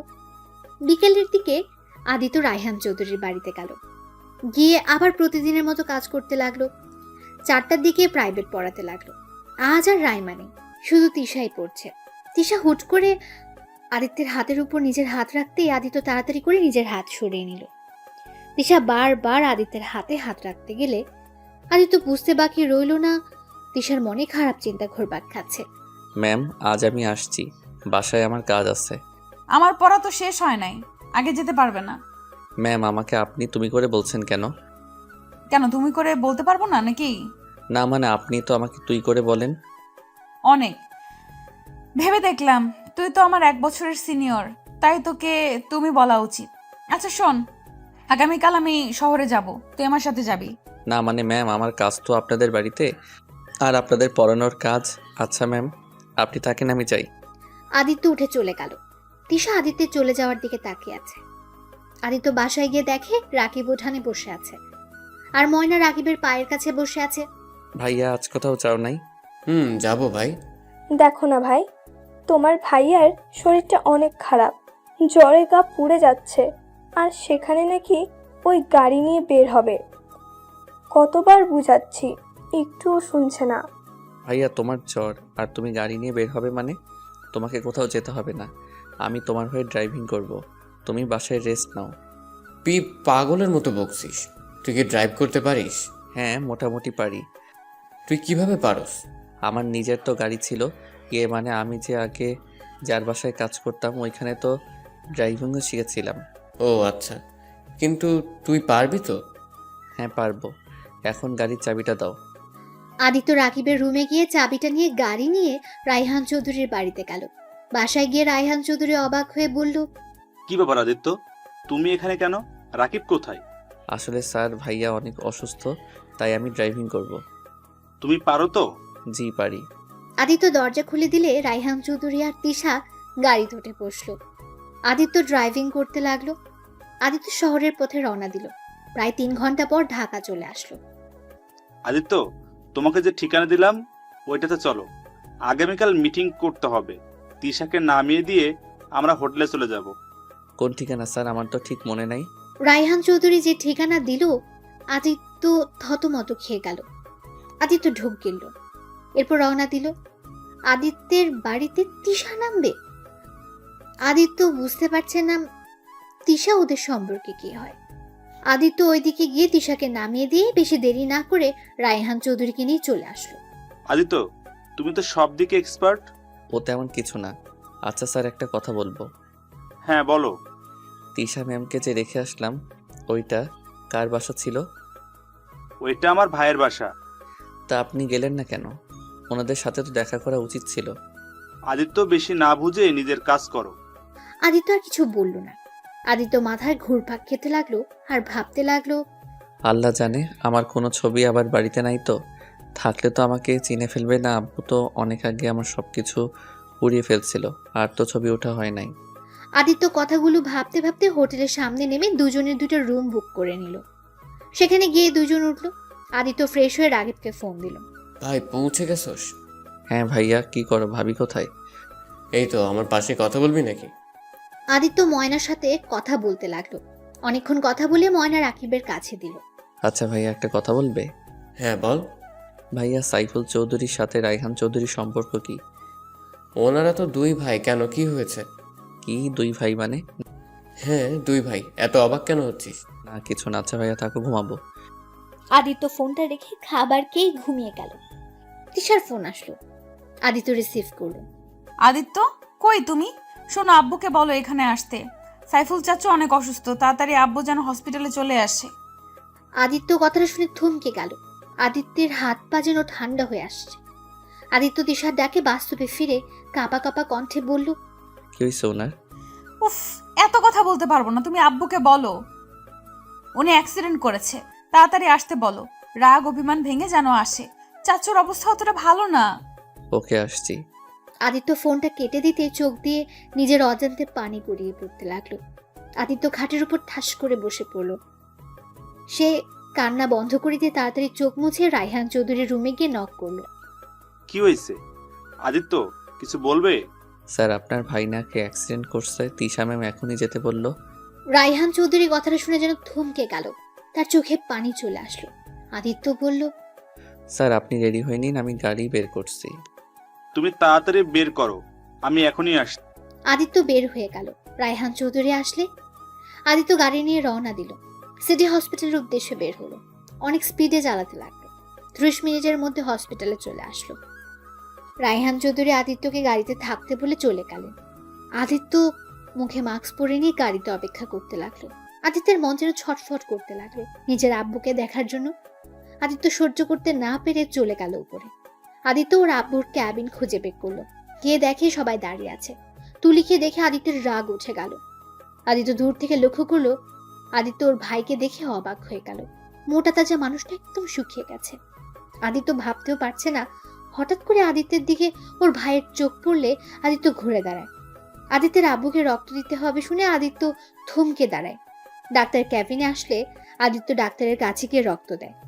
রক্ত দিয়ে আদিত্য ওখান থেকে চলে আসে। রাত অনেক হলে আদিত্য তিশাকে আর রায়হান চৌধুরীকে ওদের বাসায় রেখে আসে। আদিত্য, তুমি কি এখানে থাকবে নাকি হোটেলে চলে যাবে?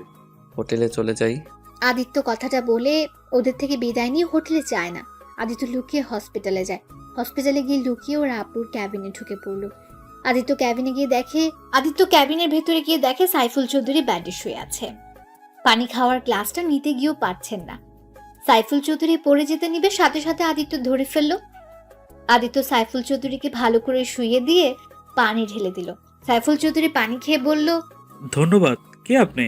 আদিত্য কিছু না বলে চলে গেল।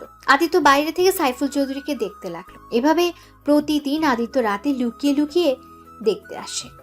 আদিত্যের সেবায় প্রায় অনেকটা সুস্থ হয়ে গেছেন তিনি। সকালে উঠে সাইফুল চৌধুরীকে বাসায় পৌঁছে দিয়ে আদিত্যকে ফোন দেয় রায়হান চৌধুরী। আদিত্য, আমরা বাসায় যাব, তুমি এখনই গাড়ি নিয়ে আসো। জি স্যার, আসছি। আদিত্য দেরি না করে মুখে মাস্ক দিয়ে চলে গেল। আদিত্য রায়হান চৌধুরীকে ফোন দিল। তিশা আর রায়হান চৌধুরী সবাইকে বিদায় দিল। আদিত্য ওদের দেখে ঘুরে বসলো। আদিত্য পেছন থেকে দরজা খুলে দিলে রায়হান চৌধুরী উঠে বসলো। এক সাইডে তিশাকে বসিয়ে দিয়ে আদিত্য গাড়ি নিয়ে রওনা দিল। আদিত্য ওখান থেকে যেতেই বড় একটা দীর্ঘশ্বাস ছাড়লো। আদিত্য সারা রাত ড্রাইভিং করলো। 3 ঘন্টার ভেতরে গ্রামে চলে এলো। আদিত্য কাউকে কিছু না বলে নিজের রুমে গিয়ে শুয়ে পড়লো। সকালে ময়না আদিত্যের রুমে ঝাড়ু দিতে এসেছে। দেখলো আদিত্য ঘুমিয়ে আছে। আদিত্যকে কিছু না বলে সে ঘর ঝাড়ু দিয়ে রুম থেকে বের হয়ে গেল। আদিত্য ঘুম ভাঙতে দেখে 8টা বেজে গেছে। আদিত্য তাড়াতাড়ি উঠে ফ্রেশ হয়ে কলেজে চলে গেল। কলেজ থেকে এসে রাকিব ময়নার কাছে গিয়ে বসে বলল, ভাইয়া, তোমার শরীর এখন কেমন আছে? রাতে এসেছি 1টার দিকে, তোমরা ঘুমাইছিলে তাই আর ডাক দেই নাই। ভাবি আমার অনেক ক্ষুধা লাগছে, খেতে দাও। ওকে দিচ্ছি, ফ্রেশ হয়ে আসো। আদিত্য রুমে গিয়ে ব্যাগটা রেখে ড্রেস পরিবর্তন করে ফ্রেশ হয়ে নিল। ময়না রাকিবের সাথে বসে খাবার খেয়ে রায়হান চৌধুরীর বাড়িতে চলে গেল। রায়হান চৌধুরী আদিত্যকে দেখে বলল, আদিত্য, আমার শরীরটা একটু মাসাজ করে দিবে? তোমার হাতে জাদু আছে। দিচ্ছি স্যার। আদিত্য মাসাজের সবকিছু নিয়ে এসেছে। রায়হান চৌধুরী সারা শরীরে মাসাজ করে দিতে লাগলো সে। তিশা বলল, আদিত্য আমার সাথে একটু চলো তো। কই যাবে তিশা? আব্বু ফ্রেন্ডের বাসায় যাব। আদিত্য তো ড্রাইভিং অনেক ভালো করে, তাই ওকে নিয়ে যেতে চাচ্ছি। ওকে, নিয়ে যাও। আদিত্য, যাও ওকে নিয়ে। আদিত্য হাত ধুয়ে তিশার গাড়ির চাবি নিয়ে চলে গেল। তিশা পেছনে বসলো। বেশ কিছু দূর যেতে তিশা বলল, আদিত্য, গাড়িটা থামাও। আদিত্য গাড়ি থামাতেই তিশা নেমে আদিত্যর পাশে বসলো। ম্যাম কি করছেন? আমার পাশে কেন বসছেন? চুপচাপ গাড়ি চালাও, বেশি কথা বলো না। প্লিজ ম্যাম, পিছনে বসেন। এভাবে কেউ দেখলে আপনাদের মান সম্মান যাবে। উফ, চুপ করবে তুমি? যা বলছি তাই করো। আদিত্য আর কিছু বলল না, সে গাড়ি চালাতে লাগলো। তিশা আদিত্যকে একটা নদীর পাড়ের দিকে নিয়ে যেতে বলল। আদিত্য কিছু বলার সাহস পেল না। তিশার রাগী লুক নিয়ে তাকিয়ে আছে। আদিত্য তিশার কথা মতো নদীর পাড়ে গাড়ি থামালো। আদিত্যের হাত ধরে টেনে গাড়ি থেকে নেমে আদিত্যকে দাঁড় করিয়ে দিয়ে তিশা বলল, আদিত্য, চোখ বন্ধ করে এখানে দাঁড়াও, আমি এক্ষুনি আসছি। চোখ আগে যেন খুলো না, আমি বলা না পর্যন্ত। ম্যাম কি করবেন? যা বলছি ওইটাই করো। আদিত্য উপায় না পেয়ে চোখ বন্ধ করলো, দাঁড়িয়ে থাকলো।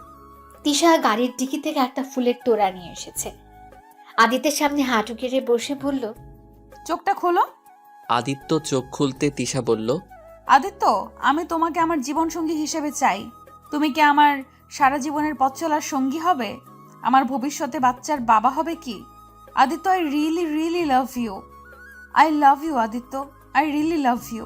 তিশা খুশিতে চিৎকার করে কথাগুলো বলতে লাগলো। আদিত্য কি বলবে বুঝতে পারছে না। এইসবের মানে কি? আপনি আমার ম্যাম আর আমি আপনার বাড়ির চাকর। আপনার সাথে আমার এসব যায় না। কেন যায় না? তুমিও মানুষ, আমিও মানুষ। আর আদিত্য, আমি তোমাকে ভালোবাসি। প্লিজ আমার ভালোবাসা গ্রহণ করো। আদিত্য, তোমাকে ছাড়া বাঁচবো না। আদিত্য, কি যা তা আবল তাবল বকছেন? আপনি আমার মালকিন, আপনার সাথে আমার এইসব যায় না। আদিত্য, এক কথা বারবার বলবে না। আমি তোমাকে ভালোবাসি আর তুমিও তো আমাকে ভালোবাসো, তাই না? আদিত্য, তুমি যে আমাকে ভালোবাসো আমি কিন্তু জানি। দেখো, আমার ভালোবাসা গ্রহণ করে নাও। আমি আপনাকে ভালোবাসি না, এইটা সম্পূর্ণ মিথ্যা কথা। কোথায় আপনি আর কোথায় আমি? আপনার সাথে এসব আমি কল্পনাও করি না। আপনি আমার মালকিন আর আমি আপনার চাকর। Just shut up. কিসের চাকর? হ্যাঁ, দেখো, আমি তোমাকে ভালোবাসি, এটাই শেষ কথা। আমি তোমাকে ছাড়া সত্যিই বাঁচবো না। আমি তোমাকে না পেলে এখনই এই নদীতে ঝাঁপ দিয়ে আত্মহত্যা করব। প্লিজ ম্যাম, এমন কিছুই করবেন না। ম্যাম, আপনি আমাকে কি দেখে ভালোবাসলেন বলেন তো? দেখেন ম্যাম, এটা আপনার ভালো লাগা, বাহ, আবেগ। সো এইটা নিয়ে বাড়াবাড়ি করবেন না। Just shut up. আমি যেটা বলি সেটা শুনো। তুমি কি চাও আমি এক্ষুনি আত্মহত্যা করি? দেখো, আমি তোমার সাথে মজা করছি না। তুমি যদি আমাকে এখন গ্রহণ না করো তাহলে আমি এক্ষুনি এই নদীতে ঝাঁপ দিব। আর তুমি এতদিনে বুঝে গেছো আমি যেটা বলি সেটাই করি। দেখেন, এটা পাগলামি ছাড়া কিছুই না। আপনি বোঝার চেষ্টা করেন। দেখেন, আপনি যদি আমার সাথে রিলেশনে আসেন, আপনার ফ্যামিলির মান সম্মান কোথায় গিয়ে দাঁড়াবে বুঝতে পারছেন? আর আপনার আব্বু কোনো দিন আমাদের সম্পর্ক মেনে নিবে না। তার মানে তুমি আমাকে ভালোবাসো, তাই না? তা না হলে মেনে নেওয়ার প্রশ্ন আসতো না। না, বাসি না। আপনাকে আমি জাস্ট বোঝালাম। ও, বুঝছি। আমাকে কি করতে হবে? তুমি চাও না আমি বেঁচে থাকি? শোনো, তোমাকে আমি না পেলে আমার বেঁচে থাকার কোনো অধিকার নাই। তিশা কথাটা বলে নদীর দিকে দৌড়ে যেতে লাগলো। আদিত্য তিশার পেছন পেছন দৌড়ে যেতে লাগলো।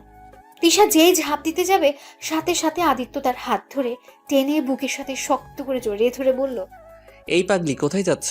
আমাকে একা রেখে চলে গেলে আমার কি হবে? আমি কাকে নিয়ে বেঁচে থাকবো?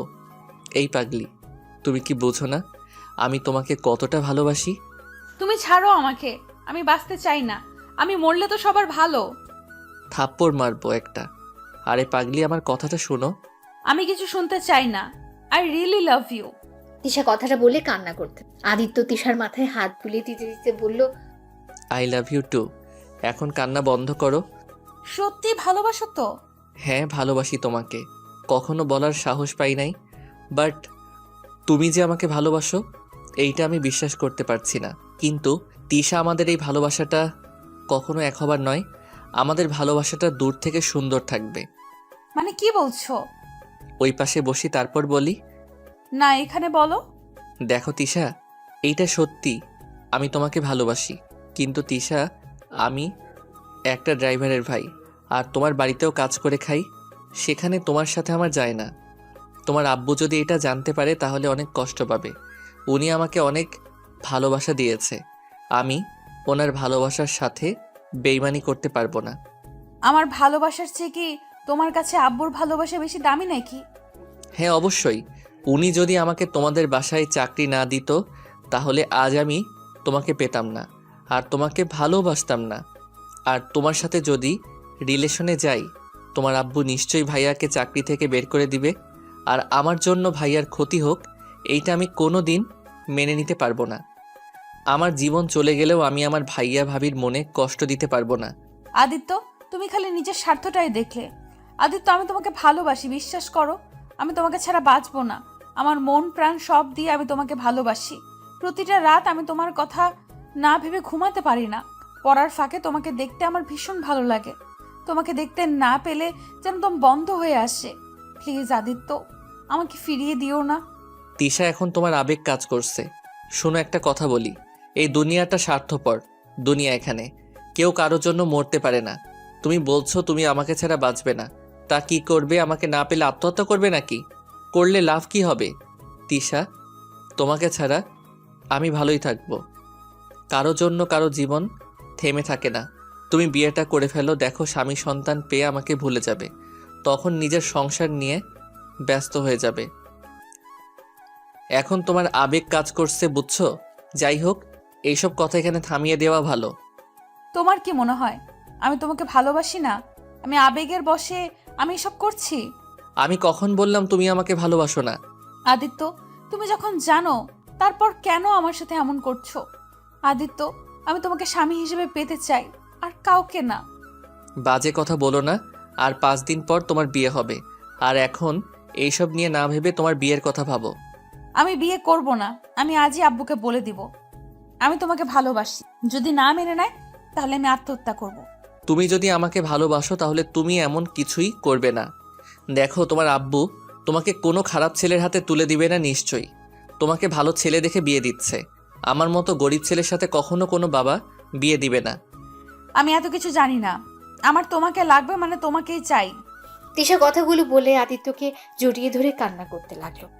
আদিত্য কি বলবে বুঝতে পারছে না।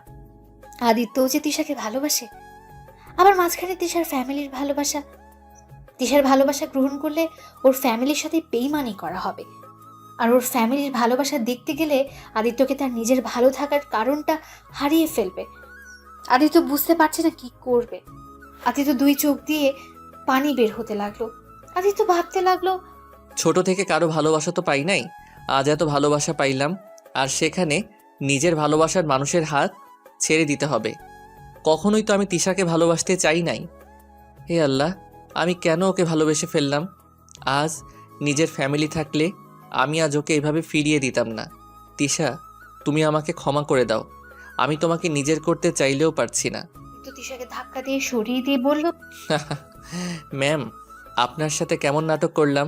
ধুর ম্যাম, আপনাকে ভালোবাসবো আমি। আপনি ভাবলেন কিভাবে? আপনার মতো অহংকারী মেয়েকে নাকি আমি বাসবো ভালো? মজা পেলাম। যেই মেয়ে গরিবকে মানুষ মনে করেন না, আর সেই মানুষকে নাকি আমি ভালোবাসবো? শুনেন, আপনার প্রতি আমার ভালোবাসা আসে না, আপনার প্রতি আমার ঘৃণাটাই আসে। আপনাকে আমি ভালোবাসি না, ওকে? আদিত্যের কথা শুনে তিশা নিজের চোখের পানি ধরে রাখতে পারল না। তিশা মাথা নিচু করে ফেলল। তিশা কান্নামাখা কণ্ঠে বলল, আদিত্য, আমি আগে অহংকারী ছিলাম, মানছি। আদিত্য, আমি তো এখন ভালো হয়ে গেছি, তাই না? আদিত্য, বিশ্বাস করো, তোমাকে ভালোবাসার পর থেকে আমি অনেকটা চেঞ্জ হয়ে গেছি। ম্যাম, নাটক বন্ধ করেন। আপনার মতো মেয়ে আবার নাকি ভালো হবে? শুনেন, এসব নাটক আমার সামনে করবেন না। আপনাকে আমি ঘৃণ্য করি, বুঝছেন? আপনার মতো মেয়েকে ভালোবাসা যায় না, শুধু ঘৃণা করা যায়। এখন নিশ্চয়ই আমার চাকরিটা কেড়ে নেবেন। নেন গা, আপনার চাকরির দরকার নেই। আজ আমি আপনাদের চাকরি ছেড়ে দিব। আদিত্য কথাটা বলে গাড়িতে এসে বসলো। তিশা কান্না করতে করতে গাড়িতে এসে বসে। আদিত্য গাড়িটা ছেড়ে দেয়। আদিত্য অনেক কষ্ট হচ্ছে, কিন্তু আদিত্য তিশাকে বুঝতে দিল না। তিশা বাসার সামনে যেতে চোখের পানি মুছে ফেলল। তিশা আদিত্যকে বলল, চাকরি ছেড়ে দিতে হবে না, আমি তোমাকে জ্বালাবো না। আমার ভুল হয়েছে, আসলে আমাকে ভালোবাসা যায় না, আমাকে শুধু ঘৃণা করা যায়। আমি কারোর ভালোবাসা পাওয়ার যোগ্য না। তুমি প্লিজ আমার জন্য চাকরি ছেড়ে দিও না। আদিত্য গাড়ির চাবি নিয়ে তিশার সাথে হেঁটে যেতে লাগলো। আদিত্য আর তিশা বাসার ভেতরে প্রবেশ করলো। রাকিব বলল, আদিত্য কই গেছিলি? বাসায় চল। আর তোর ফোন বন্ধ কেন? ফোন বন্ধ? ও ভাইয়া মনে হয় ফোনে চার্জ নাই। তিশা মামনি, কিছু হয়েছে তোমার? কই না তো আব্বু। আচ্ছা তোমরা থাকো, আমি রুমে যাচ্ছি। তিশা দৌড়ে চলে গেল। আদিত্য গাড়ির চাবিটা রেখে রাকিবের সাথে বাসায় চলে আসলো। আদিত্য বাসায় এসে গোসল করে নিজের রুমে শুয়ে থেকে অনেকক্ষণ কান্না করতে লাগলো। ময়না আদিত্যের রুম থেকে কান্নার শব্দ পেয়ে রুমে প্রবেশ করতে দেখে আদিত্য কান্না করছে। আদিত্য ময়নাকে দেখে তাড়াতাড়ি চোখ মুছে ফেলল। আদিত্য, কি হয়েছে? কান্না করছো কেন? কই ভাবি, কিছু হয় নাই তো। তোমার চোখ তাহলে লাল কেন? আর বলেন না, চোখে কিছু একটা পড়ছে যার কারণে আর কি। ও আচ্ছা। ময়নার আদিত্যের কথাই সন্দেহ হলো, কিন্তু বুঝতে দিল না। আদিত্য রুম থেকে বের হয়ে ময়না রাকিবের সাথে বিষয়টা নিয়ে কথা বলল। রাকিব আদিত্যের কাছে আসলে আদিত্য সেম কথা বলে কথা এড়িয়ে গেল। আদিত্য বলল, ভাইয়া, আমার এক ফ্রেন্ডের বাসায় যেতে হবে, কিছু নোট নিয়ে আসতে হবে, আমি যাচ্ছি, ওকে? আদিত্য কথাটা বলে বের হয়ে গেল। আদিত্য ওর ফ্রেন্ডের বাসায় গিয়ে নোট নিয়ে নিল। কিছুক্ষণ কথা বলে বের হতে রায়হান চৌধুরীর কল আসলো। আসসালামু আলাইকুম স্যার। ওয়ালাইকুম সালাম। আদিত্য, এখন বাসায় আসতে পারবে? জি স্যার, আসছি। আদিত্য একটা অটো ভ্যানে করে রায়হান চৌধুরীর বাসায় চলে গেল। ড্রয়িং রুমে গিয়ে নোটগুলো ভাঁজ করতে করতে বলল, জি স্যার, বলেন, কি জন্য ডাকছিলেন? আদিত্য সামনে তাকাতে চমকে গেল। সামনে আদিত্যের আব্বু সাইফুল চৌধুরী আর আদিত্যের বড় ভাইয়া বসে আছে। আদিত্যকে কিছু বলতে যাবে তার আগে আদিত্য বলল, স্যার, আমাকে কি কাজ করতে হবে বলেন? তোমার হাতে ওইটা কিসের কাগজ? এইগুলো নোট ফ্রেন্ড থেকে নিয়ে আসলাম, আপনি বলেন কি কাজ করতে হবে, আমি করে দিচ্ছি। ও আচ্ছা, শোনো, রাইসা ওর নানু বাড়ি থেকে আসবে, তাই তুমি ওকে নিয়ে আসো, গাড়ি নিয়ে যাও। আর তোমার ভাইয়াকে অন্য কাজে পাঠিয়ে দিয়েছি। তোমার তিশা ম্যামের তো আর 5 দিন পর বিয়ে, তাই সব কিছু তো সাজাতে হবে, তাই না? জি স্যার, আমি এখনই যাচ্ছি। ও আচ্ছা, ভাবি ফোন দিয়েছে, আমি একটু ফোনটা ধরি। আসসালামু আলাইকুম ভাবি। ওয়ালাইকুম আসসালাম। কই তুমি? এখনো বাসায় আসছো না কেন? ভাবি আমি তো স্যার বাসায়। ভাবি, আমাকে রাইসা ম্যামকে নিয়ে আসতে হবে, আপনি খেয়ে নিয়েন। ভাইয়া কাজে গেছে, বাসায় যেতে পারবে না মনে হয়। সারাদিন না খেয়ে এই কি কাজ যে করো না। ভাবি রেগে যাচ্ছেন কেন? আচ্ছা ভাবি, আমি ফোনটা রাখছি, রাইমা ম্যামকে আনতে যাই। আদিত্য কথা বলা শেষ করতেই আদিত্যের আব্বু বলল, আদিত্য, সাইফুল, তুই ওকে চেনস? আসসালামু আলাইকুম স্যার, কেমন আছেন আপনারা? আপনাদের খেয়াল করি নাই। আদিত্যের আব্বু আর ওর ভাইয়ারা কিছু বলতে যাবে, তখন আদিত্য বলল, স্যার আমি তাহলে আসছি। আদিত্য চলে গেল। আদিত্যের আব্বু রায়হান চৌধুরীর দিকে তাকিয়ে বলল, এই ছেলেটাকে? ওর নাম আদিত্য, আমার ড্রাইভারের ছোট ভাই। অনেক মেধাবী একটা ছেলে, খুব ট্যালেন্টেড এই ছেলে। যতটা সুন্দর ব্যবহার, তত সুন্দর কাজ কাম করে। ওই তো আমার। বলতে যাবে তখন রাকিব এসে বলল, আদিত্য কই গেছিলি? ভাইয়া, রাইমা ম্যামকে নিয়ে আসতে যাব। ও স্যার, আমার তো সব কাজ করা শেষ, আমি ম্যামকে নিয়ে আসতে যাচ্ছি। আদিত্যকে একটু ছুটি দেন। আরে কেন ভাইয়া, কি বলো, তুমি বাসায় যাও। চুপ, সারাদিন না খেয়ে আছিস, বাসায় গিয়ে খাবার খেয়ে আয়। বলো কি, আদিত্য না খেয়ে আসো কেন? ওহ ভাইয়া, বেশি কথা বলো না, তুমি বাসায় যাও, তোমার ডিউটি শেষ, আমারটা শুরু। তুমি যাও, ভাবি তোমার জন্য অপেক্ষা করছে, আর আমি রাস্তায় কিছু খেয়ে নিব, যাও। আর ভাইয়া কিছু টাকা দাও। রাকিব পকেট থেকে 200 টাকা বের করে দিল। আদিত্য চলে গেল। রাকিব আর আদিত্যের কাণ্ড দেখে আদিত্যের আব্বু আর ওই ভাইয়েরা অবাক হয়ে দেখছিল।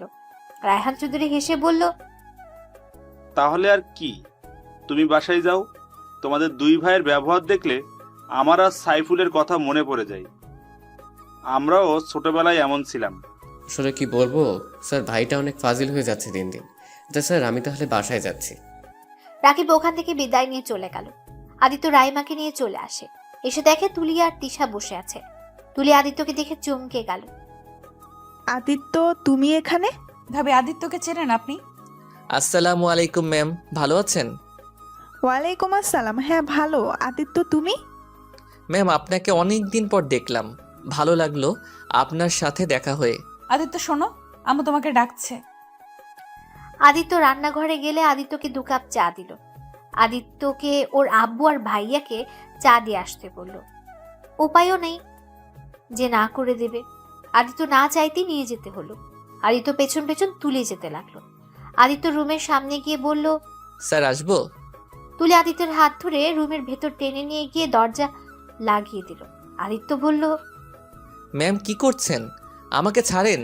স্যার, এই নিন আপনাদের চা। আদিত্য টেবিলের উপর ট্রেটা রাখতে আদিত্যের আব্বু আদিত্যকে জড়িয়ে ধরে কান্না করতে লাগলো। আদিত্য সরিয়ে দেওয়ার চেষ্টা করতে লাগলো। আদিত্যের আব্বু বলতে লাগলো, আদিত্য, আমাদের ক্ষমা করে দে বাপ, আমরা তোর সাথে অনেক অন্যায় করছি। বাপ, তুই বেঁচে আছিস এটাতে হাজার হাজার শুক্রিয়া। জানি আমি ভেবেছি তুই আর এই দুনিয়াতে বেঁচে নেই। যেদিন হসপিটালে তোকে প্রথম অনুভব করেছিলাম সেদিনই বুঝেছিলাম তুই তুই মারা যাসনি। তোর উপরে এত অত্যাচার করার পর তুই কিভাবে আমার জীবন বাঁচালি রে রক্ত দিয়ে? হ্যাঁ, আমি তোর সাথে কম অবিচার করি নেই।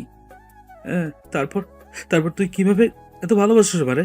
হ্যাঁ, আমাকে ছাড়েন। কি করছেন স্যার? দেখেন কেউ দেখে ফেলবে, আমার চাকরিটা চলে যেতে পারে। প্লিজ স্যার, আমাকে ছেড়ে দেন। আদিত্য ওর আব্বুকে সরিয়ে দিয়ে চা দিতে যাবে, তখনই ওর ভাই ওর গালে থাপ্পড় দিয়ে জড়িয়ে ধরে কান্না করতে লাগলো। আদিত্য চোখের পানি ধরে রাখতে পারলো না। আদিত্যের ভাইয়াকে অনেক ভালোবাসে। আদিত্য নিজের চোখ মুছে ওদের সরিয়ে দিয়ে বলল, দেখেন আপনাদের আমি চিনি না, আমাকে প্লিজ যেতে দেন। আদিত্য প্লিজ আমাকে ক্ষমা করে দে। আমি সেদিন রাগের বশে কি করে ফেলেছি আমি নিজেও জানি না। আদিত্য, আমার ভুলের শাস্তি আমি পেয়ে গেছি। আদিত্য বিশ্বাস কর, তুই বাড়ি থেকে চলে আসার পর কেউ শান্তিতে ঘুমাতে পারে নাই। আদিত্য প্লিজ আমাদের ক্ষমা করে দে। আমরা আমাদের ভুল বুঝতে পারছি। প্লিজ দেখ, আপুর অবস্থা তোকে হারানোর কষ্টে প্রতিনিয়ত নিজের ক্ষতি করার চেষ্টা করতো। আমরা জানি তুই মারা গেছস। তোর হাতে ব্রেসলেটটা ব্রিজের উপর পেয়েছিলাম, আর তোর মরার খবর শুনে আব্বু নিজেকে ঠিক রাখতে না পেরে কতবার যে আত্মহত্যা করতে গেছে তার হিসাব নাই। প্লিজ আদিত্য, আমাদের সবাইকে ক্ষমা করে দে। আদিত্যের আব্বু আদিত্যের পায়ে ধরতে গেলে আদিত্য থামিয়ে দিয়ে বলল, আব্বু, তুমি এই ভালোবাসাটা ভুল সময় করে ফেলছো। আব্বু, আমি তোমাদের জন্য মৃত। আব্বু, মানুষ সময় থাকতে সময়ের মূল্য দিতে পারে না, যখন হারিয়ে যায় তখন দেয়। আব্বু, তোমাদের উপরে আমার আর কোনো রাগ অভিমান নাই। তোমরা ভালোই থাকো এই দোয়া করি। আর প্লিজ আমার সুখটা কেড়ে নিও না। আমাকে প্লিজ সবার থেকে আলাদা করে দিও না। তোমাদের আমি পায়ে ধরি, প্লিজ কাউকে বলো না আমি তোমার সন্তান।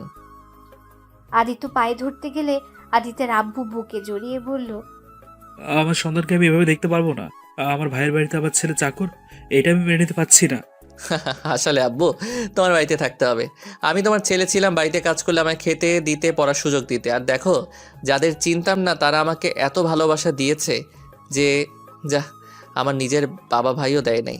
এই জন্য ভালোবাসলে রক্ত সম্পর্ক দরকার হয় না। যাই হোক, আমাকে আমার কাজ করতে দাও। আমার ভাই ভাবিকে নিয়ে আমি অনেক সুখে আছি। আজ এই যে আমাকে দেখছো, এটা শুধুমাত্র রাকিব ভাইয়ার জন্য আমি বেঁচে আছি। যাই হোক, ভালো থাকো, প্লিজ কাউকে বলো না আর। আদিত্য কথাগুলো বলে রুম থেকে বের হয়ে গেল। আদিত্য নিচে যেতে তিশাকে দেখতে পেল। তিশা টিভির দিকে তাকিয়ে আছে। আদিত্য তিশার দিকে কয়েক মিনিট তাকিয়ে রায়হান চৌধুরীর কাছ থেকে বিদায় নিয়ে চলে গেল। আদিত্য বাসায় গিয়ে রাকিবকে শক্ত করে জড়িয়ে ধরল। ভাই কি হয়েছে? ভাইয়া, আমার না অনেক কষ্ট হচ্ছে। কি হয়েছে তোর? না, কিছু না। আদিত্য রুমে গিয়ে দরজা লাগিয়ে দিল। জানালার পাশে বসে আকাশের দিকে তাকিয়ে চোখের পানি ছেড়ে কাঁদতে লাগলো সে। আদিত্যের বুকটা ফেটে যাচ্ছে। তিশার বিয়ে আর 5 দিন বাকি। আদিত্য বুঝতে পারছে না কি করবে। 4 দিন পর আদিত্য স্টেজ সাজানোর কাছে দাঁড়িয়ে থাকে। সব কাজ দেখতে লাগলো, ঠিকঠাক মতো কাজ হচ্ছে কিনা। আদিত্য চারদিকে ভালো করে খেয়াল রাখতে লাগলো। আদিত্যের আব্বু মাঝে মাঝে আদিত্যের সাথে কাজ করতে লাগলো। আদিত্য বলল, আব্বু তুমি যাও, আমি কাজটা দেখে নিচ্ছি। তুমি অসুস্থ হয়ে যাবে। কিছু হবে না। ছেলে 4 দিন ধরে যে খাটাখাটনি করছে, আর সেখানে আমি একটু কাজ করলে কিছুই হবে না। আব্বু জিদ করো না, এইটা আমার কাজ। আমি এই বাড়ির চাকর, আর আমি কাজ করব না তো কে করবে? ফালতু কথা বলিস না, তুই এবারের ছেলে। আচ্ছা আব্বু, তোমার যে ফ্যামিলি আছে এইটা তো কখনো আমাদের বলো নাই। এই বাড়ির পিক দেখিয়েছিলে আর বলেছিলে সবাই মারা গেছে। তুমি আসলে কেমন একটা মানুষ, জলজ্যান্ত মানুষকেও মেরে ফেলতে পারো। আমি খুব খারাপ মানুষ রে। তোর আম্মুকে যখন ভালোবেসে পালিয়ে বিয়ে করি তখন কেউ আমাদের মেনে নেয়নি। তোর আম্মু আর আমাকে অনেক আলাদা করার চেষ্টা করেছে, যার কারণে আমি এই ফ্যামিলিকে পছন্দ করতাম না। তুই ভালো করে জানিস তোর আম্মুকে আমি কতটা ভালোবাসি। তোকে জন্ম দিতে গিয়ে মারা যাওয়ার কারণে আমি তোর উপরে কতটা অত্যাচার করছি। বাহ, এই দুনিয়াতে তুমি একমাত্র মানুষ যে নিজের স্ত্রীকে এত ভালোবাসে। যাই হোক, যাও, রোদে আর কাজ করো না, এইসব আমি নিয়ে যাচ্ছি। আদিত্য ঝিলিক লাইটগুলো নিয়ে চলে গেল। তারপর দুপুরের দিকে গায়ে হলুদ শুরু হয়ে গেল। তিশা স্টেজে বসে আছে। তিশা আদিত্যের দিকে তাকিয়ে আছে। সবাই তিশাকে গায়ে হলুদ দিতে ব্যস্ত, আর এদিকে তিশার দিকে না তাকানোর ভান করে কাজ করতে লাগলো। তিশা চোখ দিয়ে পানি পড়ছে। আদিত্য জিনিসটা দেখেও এখান থেকে চলে আসলো। বাসার পেছনে গিয়ে কান্না করতে লাগলো। অনেকক্ষণ কান্না করে চোখের পানি মুছে আবার বাসার ভেতরে গিয়ে দেখতে লাগলো কারো কিছু লাগবে কিনা। সারাদিন কাজ করতে লাগলো। কাজ করে ক্লান্ত হয়ে একটা স্টেজের উপরে বসে পড়লো। তখন আদিত্যর আব্বু একটা প্লেটে খাবার নিয়ে এসেছে। আদিত্যর দিকে তাকিয়ে এগিয়ে দিল। আব্বু, এইসব কি? কেউ দেখে ফেলবে। কেউ দেখবে না, সবাই যার যার কাজে ব্যস্ত। আর কিছুজন ছাদে আড্ডা দেয়। সারাদিন তুই কিছুই খাসনি। আব্বু, আমি খেতে পারবো না। ওইদিকে ভাইয়াও সারাদিন না খেয়ে কাজ করছে। আমরা 2 ভাই একসাথে খাবো। আদিত্য, আব্বু থাকো, ভাবি ডাকছে। আদিত্য উঠে গেল। ময়নার সামনে গেলে ময়না আদিত্যকে নিয়ে গেল। সবাই খেতে বসেছে। আদিত্য রাকিবের পাশে গিয়ে বসলো। রাকিব দুইজনকে খাওয়া দিতে লাগলো। আদিত্য কাজ করতে গিয়ে একটু কেটে গেছে, যার জন্য রাকিব খাওয়াই দিচ্ছে। এটা আদিত্যের আব্বু আর ওর ভাই দূর থেকে দেখতে লাগলো। আদিত্যের আব্বু অনেক খুশি হয়েছে যে আদিত্য অন্তত ভালো আছে। সারা জীবন তো কষ্টই দিয়ে গেছে। আদিত্য খাবার খেয়ে শেষ করে রাকিবের গালে কিস করে চলে গেল। রাকিব হাসতে লাগলো। আদিত্য বাসার ভেতরে ঢুকতে আদিত্যকে বলল, আদিত্য, দেখো তো ছাদে কার কি লাগবে, একটু দেখে আসো প্লিজ। Okay sir. আদিত্যর সাথে সাথে ওর আব্বু ভাইও যেতে লাগলো। আদিত্য এক কানিতে দাঁড়িয়ে থাকলো। আদিত্যের আব্বু ভাই সবার সাথে যোগ দিল। তুলে আদিত্যের দিকে তাকিয়ে আছে। আদিত্য সবাইকে যার যা চাচ্ছে দিতে লাগলো। আত্মীয় স্বজন আস্তে আস্তে সবাই ছাদে চলে আসলো। ওদের সবার লাইফে একটা কথা বলতে লাগলো। রায়হান চৌধুরী তার স্ত্রী উদ্দেশ্যে বলল, আমার স্ত্রী আমার প্রথম ভালোবাসা এবং শেষ ভালোবাসা। বাহ আঙ্কেল, আপনাদের 2 ভাই এক অবস্থা। তুলি কথাটা বলতেই সবাই হেসে দিল। আদিত্য এসব বিরক্ত লাগলো, কারণ ছোটদের মাঝে বড়রা কেন এসেছে, আড্ডা দিচ্ছে, এটাইও বুঝতে পারছে না। আদিত্য চলে যেতে নিবে, তখন তিশাকে কেউ একটা প্রশ্ন করে তিশা বলতে লাগলো, হ্যাঁ, আমার লাইফেও ভালোবাসা নামের শব্দটা এসেছিল, কিন্তু সেই শব্দটা শুরু হওয়ার আগেই শেষ হয়ে গেছে। তুমি কাউকে ভালোবাসো? আমাদের তো কখনো বলো নাই। কি বলবো আব্বু, সেই তো আমায় ভালোবাসে না। একতরফা ভালোবাসা কখনো এক হতে পারে না। আর আব্বু, তুমি বিয়ে ঠিক করার আগে একবার আমার থেকে অনুমতি নিলে না? একবার জিজ্ঞাসা করলেও না আমি বিয়েটা করতে চাই নাকি না?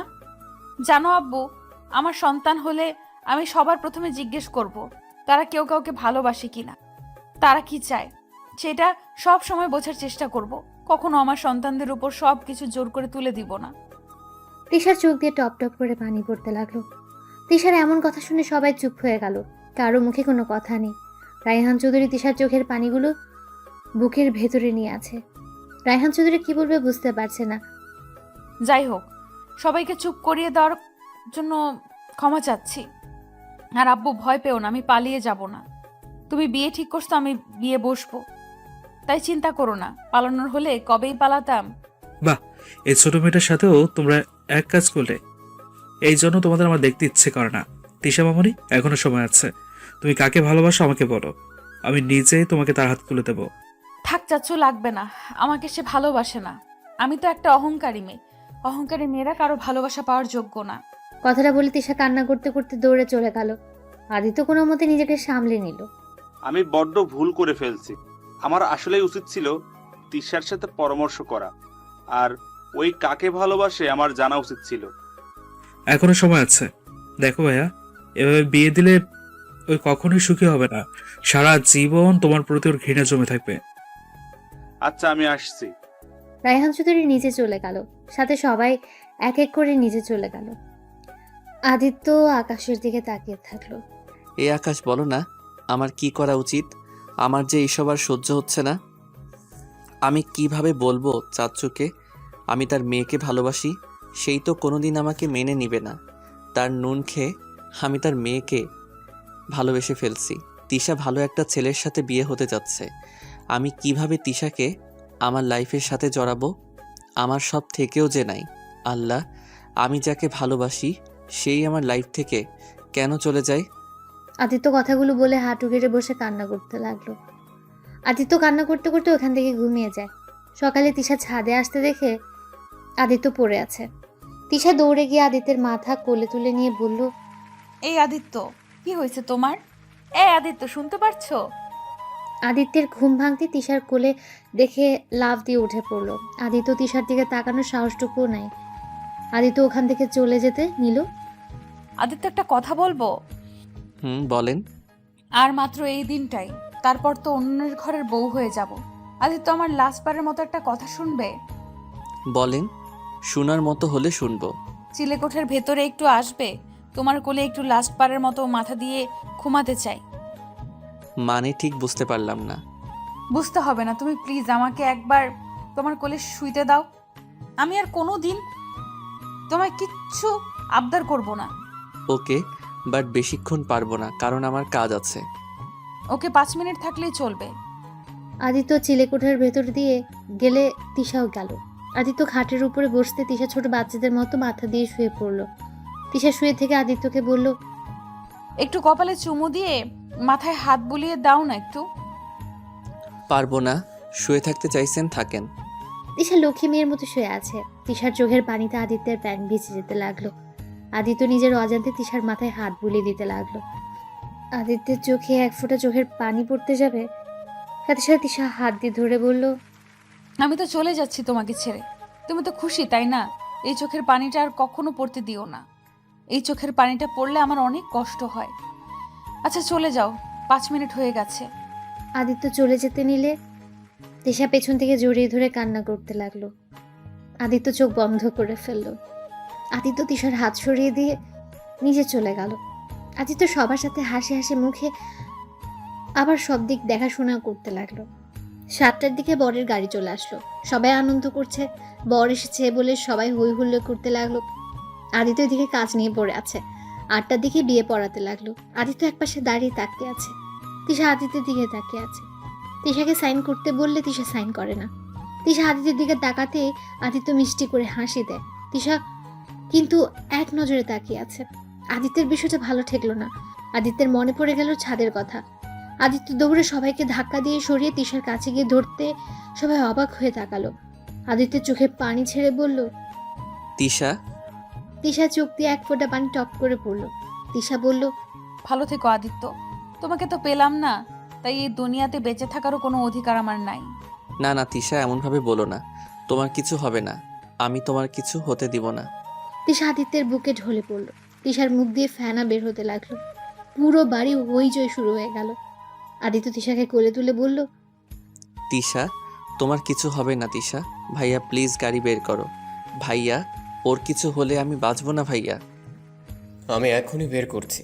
রাকিব দৌড়ে গাড়িতে উঠলো। আদিত্য তিশাকে কোলে শুয়ে দিল। তাড়াতাড়ি করে হসপিটালে নিয়ে গেল। তিশাকে নিয়ে সোজা ডাক্তার ক্যাবিনে চলে গেল।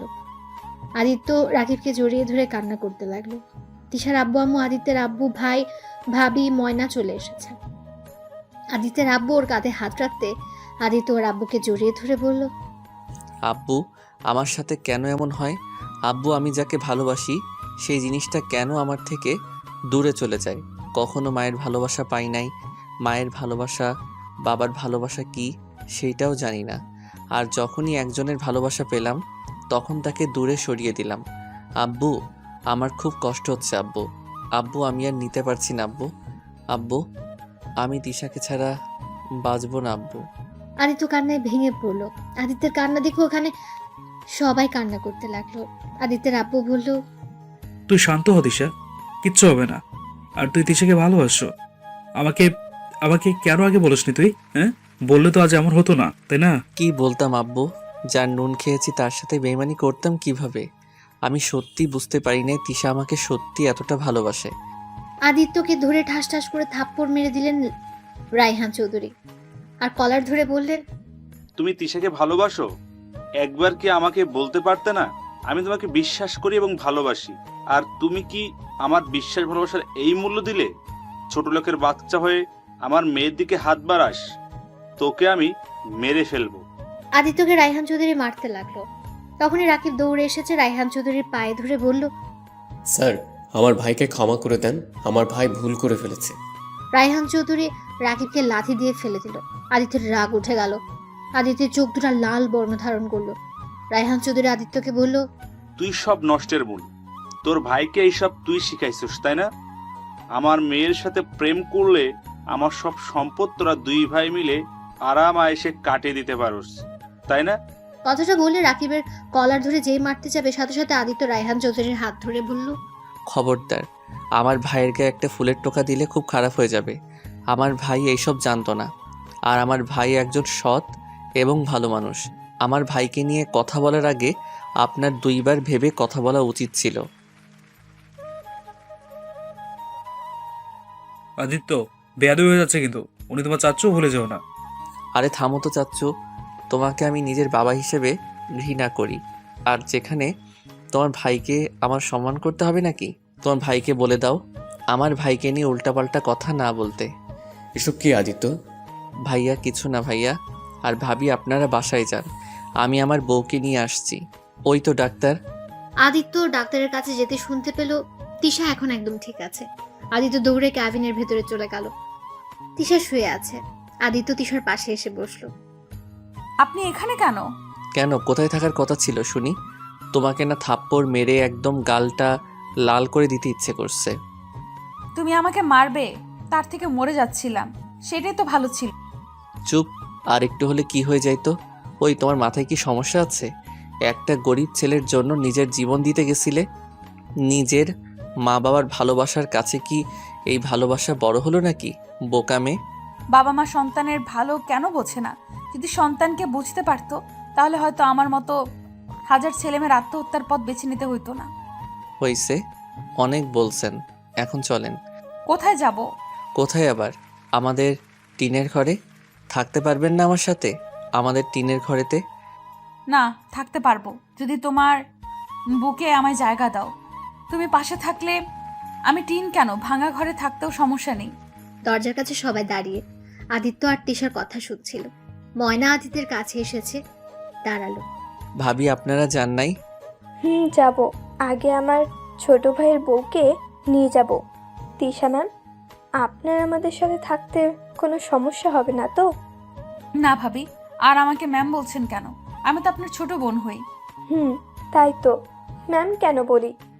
রাকিব খুশি হয়ে রায়হান চৌধুরীর হাতে গাড়ির চাবি দিয়ে বলল, স্যার, আমাকে আপনি অনেক ভালোবাসা দিয়েছেন, আমাকে অনেক সাহায্য করেছেন। আমাকে পারলে ক্ষমা করে দিন। আমাকে বেইমান ভাববেন না। আমি আমার ছোট ভাইয়ের কাছে অসহায়। আর স্যার, আপনার টাকার প্রতি আমার কোনো লোভ নাই। আমরা অল্পতে খুশি হতে জানি। ভালো থাকবেন। আপনার বাড়িতে কাজ করতে পারবো না। আদিত্য বৌমাকে কোলে তুলে নিয়ে চল। আদিত্য তিশাকে কোলে তুলে নিয়ে সবার সামনে দিয়ে তিশাকে নিয়ে আসলো। ময়না আর রাকিবও চলে এসলো। আদিত্য তিশাকে ময়নার রুমে নামিয়ে দিয়ে বলল, ভাবি তিশা আপনার সাথে ঘুমাক, আমাদের তো বিয়ে হয় নাই।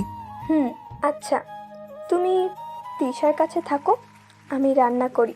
সবাই তো খাও নাই নিশ্চয়ই, অনেক ক্ষুধা লাগছে। ভাবি আমি কি সাহায্য করব? জি না, আপনাকে সাহায্য করতে হবে না। আপনি আমার বোনকে সময় দেন। আর ওগো, শুনছো? তুমি একটু আসো না। রাকিবকে চোখ মারলে রাকিব চলে যায়। আদিত্য তিশার কাছ থেকে সরে সোফায় বসে পড়ে। তিশা ভ্রুকুচকে বলল, কি ব্যাপার, তুমি দূরে সুরে বললে কেন? আমাদের এখনো বিয়ে হয় নাই, এখন তোমার কাছে যাওয়া ঠিক হবে না। বিয়ে হয় নাই, বিয়ে হবে তো নাকি? জান পাখি, কাছে আসো না একটু। তোমার ঠোঁটগুলো একটু টেস্ট করে দেখি কেমন লাগে। আদিত্য অবাক চোখে তিশার দিকে তাকিয়ে ঢোক গিলে বলল, এই তুমি এত লুচ্ছি কেন? বিয়ে হলে আল্লাহ জানে কি হবে। মিটিমিটি করে হেসে বলল, কি আর হবে, রোম্যান্স হবে, রোম্যান্স। হ্যাঁ, রোম্যান্সের ভিতরে থাকলে আমি পরীক্ষায় 000 পাবো, বুঝলে? পাবে না, বুঝলে? বউয়ের ভালোবাসা দরকার তোমার। যদি না পাও তাহলে সত্যিই তুমি গোল্লা পাবে। চুপ ফাজিল মেয়ে। আচ্ছা শোনো, আমি বাহিরে যাই, ভাবিকে কাজে একটু হেল্প করে আসছি। এই ভাইয়াটাও না ভাবিকে সাহায্য করা বাদ দিয়ে কই যে গেল। আদিত্য উঠে যেতে নেবে তখন তিশা আদিত্যের হাত ধরে টান দিয়ে নিজের উপরে টেনে বুকের সাথে চেপে ধরে বলল, কোথাও যেতে হবে না, এখন আমার বুকের মাঝে শুয়ে থাকো আর আমার প্রাণটা ঠান্ডা করে দাও। এই সি, এই লুচ্ছি মেয়ে, আমাকে ছাড়ো। বিয়ের আগে এসব একদম করা যাবে না। বিয়ে হোক, তারপর দেখা যাবে কতটা রোম্যান্স করতে পারো। চলো না কাজে অফিসে গিয়ে বিয়ে করে ফেলি। না। না মানে? আমি তোমাকে এখন বিয়ে করতে পারবো না। বিয়ে যখন করবি না তাহলে আমাকে বাঁচালি কেন? আর আমাকে কেন এখানে নিয়ে আসলি? আরে শান্ত হও। কি শান্ত হব? হ্যাঁ, তুই কি বলছিস? তোর মাথা ঠিক আছে? উফ জান, আমার কথাটা বুঝো তো আগে। কি বুঝবো? হ্যাঁ, আদিত্য তিশাকে শান্ত করে খাটের উপর বসিয়ে দিয়ে বলল, বিয়ে করবো তো, কিন্তু এখন না। যেই পর্যন্ত তোমার আব্বু না আমাদের বিয়ে দেয়, যেদিন অ্যানি আমাদের বিয়ে দিবে সেই দিন আমরা বিয়ে করব। তোমার মাথা সত্যিই গেছে। তোমার মনে হয় আমাদের বিয়ে আব্বু দিবে? কোনোদিন দিবে না। আব্বু অপেক্ষা করলে আমাদের বিয়ে কোনো দিন হবে না। না দিলে বিয়ে করব না, সিম্পল ব্যাপার। ফাজলামি করো। আমি তোমার সাথে কোনোদিন ঘুমাতে পারবো না। তোমার বুকে মাথা দিয়ে শান্তিতে ঘুমাতে পারবো না নাকি? জানি না, ওইভাবে আসছে। আমাকে ছাড়ো। আদিত্য সোফায় বসে পড়লো। ময়না খাবার নিয়ে এসেছে, চারজন বসে খেতে লাগলো। আদিত্যের দিকে তাকিয়ে ময়না বলল, কি আদিত্য, তুমি এভাবে নিজেই খাচ্ছ কেন? তোমার ভাইয়ার মতো তুমি আমার বোনকে খাওয়াই দাও। ভাবি আপনার দেবর পুরো আনরোম্যান্টিক। মোটেও না, আসেন আমি খাওয়া দেই। আদিত্য তিশার খাবারের প্লেট নিয়ে খাওয়া দিতে লাগলো। চারজন খাওয়া শেষ করে আদিত্য রাকিব একসাথে ঘুমালো আর তিশা ময়নার সাথে ঘুমিয়ে গেল। সকালে ঘুম ভাঙতে আদিত্য ফ্রেশ হয়ে নিল। দুই ভাই নামাজ পড়ে বাসায় আসলো। ময়না আর তিশা রান্না করছিল। আদিত্য ওদের মাঝে বসে রান্নার কাজে সাহায্য করতে লাগলো। তিশাকে তুলে দিল। সে আর ভাবি মিলে রাকিব ভাইয়া বলল, তিশা উঠে আসো, ওদের দুজনকে রান্না করতে দাও, না হলে খাবার একটু খারাপ হলে তোমার দোষ হবে। যেমন আমি আর ওদের মাঝে যাই না, গেলে খাবার খারাপ হলে দুজন আমাকে উদ্ধার করে দেয়। ভাবি দেখেন, ভাইয়া কিন্তু বেশি বেশি করছে। আজ ভাত বন্ধ ওনার। না থাক, আমার ভাইয়াটা কষ্ট পাবে। আদিত্য আর রাকিব ঝগড়া লাগিয়ে দিল। তিশা আর ময়না দুজন হাসতে লাগলো। এই থামো, রান্নার শেষের দিকে, তোমরা যাও ফ্রেশ হয়ে রুমে যাও। আদিত্য আর রাকিব কলের পাড়ে গেল। রাকিব চলে গেলে আদিত্য তিশাকে কলে চাপ দিয়ে দিল। তিশা ফ্রেশ হয়ে আদিত্যের শরীরে টি শার্ট দিয়ে মুছতে যাবে, আদিত্য দৌড় দিল। তিশা আদিত্যের সাথে দৌড়াতে দৌড়াতে বলল, আমার টি শার্ট দিয়ে আমি মুছতে দিব না, তোয়ালে আছে ওইটা দিয়ে মুছো। না, আমি তোমার টি শার্ট দিয়ে মুছবো। এটা নিয়ে দুজনে দৌড়াদৌড়ি করতে লাগলো। উঠানের ভেতরে হঠাৎ করে গেটের ভেতরে কেউ ভেতরে আসতে আসতে আদিত্য খেলো ধাক্কা। আদিত্য সাথে সাথে দাঁড়িয়ে যায়। তিশা আদিত্যের টি শার্ট দিয়ে মুছতে মুছতে বলে, বলছিলা না তোমার টি শার্ট দিয়ে মুছবো? এখন কি করবে? কথাটা তিশা সামনের দিকে তাকাতে দেখে ওর বাবা মা, আদিত্যের ভাই ভাবি, আদিত্যের আপু এসেছে। তোমরা এখানে কেন এসেছো? তিশা ভিতরে যাও। না। ভেতর থেকে ময়না ওদের দুজনকে ডাক দিতে লাগলো। ভাবি আসছি। আদিত্য ভাবিকে ডাকি, চলো। আদিত্য, তিশা, বাসায় চলো। না, আমার স্বামীকে মেনে না নিলে আমি যাব না। আমি তোমাদের মেনে নিয়েছি। কাহিনী কি এত সহজে মেনে নিলে মানে? আমার ছেলের বউকে মেনে নিবে না শুনি। মানে চাচ্ছ বুঝলাম না। আদিত্য, কিরে আসছিস না কেন? রাকিব সামনের দিকে তাকাতে ওদের দেখতে পেয়ে বলল, স্যার আপনি এখানে? ভিতরে আসেন স্যার। আদিত্য স্যারকে দাঁড় করিয়ে রাখছিস কেন? আব্বু ভাইয়া ভাবি চাচ্ছ তোমরা ভিতরে আসো। ওরা সবাই আদিত্যের সাথে যেতে লাগলো। আদিত্য ওদের বসতে বলল, তোমাদের এই গরিবের বাড়িতে আসতে কোনো অসুবিধা হয় নাই তো?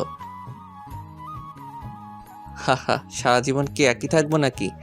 যাই হোক, ভাইয়া ভাবি তোমাদের একটা সত্যি বলার আছে। কি? ভাইয়া, আমি অনাথ না। এই যে এই লোকটাকে দেখছো, উনি আমার জন্মদাতা পিতা, আর উনি আমার ভাবি আর ভাইয়া। তাহলে সেদিন আত্মহত্যা করতে গেছিল কেন? আর সরি না, আপনার শরীরের কিসের আঘাত ছিল এগুলো? আপনি তো বলছেন আপনার মালিক এমন করছে। ভাইয়া, আমি তোমার ভাই, আমাকে তুমি আপনি বলো না। সেই দিন কাহিনী আর মনে করতে চাই না ভাইয়া, আর আমাকে ক্ষমা করে দাও। তোমাদের সবাইকে মিথ্যা বলছি। শেষমেশ তুইও আমাদের সাথে মিথ্যে বললি। আমাকে ক্ষমা করে দাও ভাইয়া। সেই দিন কি বলতাম ভাইয়া? এই যে আমার আব্বু আমাকে এভাবে মেরেছে, সেই দিন কি বলতাম? নিজের ভাবি যাকে বড় বোনের মতো ভালোবাসতাম, সেই মানুষটা আমাকে মিথ্যা ধর্ষণের অভিযোগে বাড়ি ছাড়া করছিল। আর কি বলতে ভাইয়া, এই যে আমাকে জন্ম দিতে গিয়ে আমার আম্মু মারা যাওয়াতে আমাকে খুনি হিসেবে আমার বাবা প্রতিনিয়ত আমার উপরে অত্যাচার করত। বলো ভাইয়া, এই থেকে নিজেকে অনাথ পরিচয় দিয়ে কি আমি ভুল করছি? সবাই চুপ হয়ে গেল আদিত্যের কথা শুনে। আদিত্যের আব্বু আদিত্যের হাত ধরে বলল, আমি জানি আমি ক্ষমার যোগ্য না, তারপর তোর কাছে হাত জোর করে বলছি, আমাকে ক্ষমা করে দে বাপ। আদিত্য, আমার মনে হয় উনি ওনার ভুল বুঝতে পারছে, আর প্রতিটা মানুষকে দ্বিতীয়বার সুযোগ দেওয়া উচিত। হ্যাঁ আদিত্য, ক্ষমা করে দাও। আবার তোমরা সবাই এক হয়ে যাও। অতীত ভুলে সব কিছু নতুন করে শুরু করে দাও। হ্যাঁ, সব ভুলে যেতে পারি যদি আপনি আমার সাথে আমার ভাই আর ভাবিকেও গ্রহণ করে নেন। আর এটা আবার বলতে হবে নাকি? আজ থেকে আমার 3টা ছেলে 3টা মেয়ে, আজ থেকে সবাই একসাথে থাকবো আমরা। আদিত্য খুশি হয়ে আব্বুকে জড়িয়ে ধরে। আদিত্যের আব্বু রাফিকে আর রাকিবকে ডাকলে ওরা দুজনে জড়িয়ে ধরে। তারপর সবাই মিলে এক হয়ে গেল। আদিত্য আর তিশাকে বিয়ে দিয়ে দিল। এরপর এখন ওরা সবাই মিলে একসাথে সুখে সংসার শুরু করলো।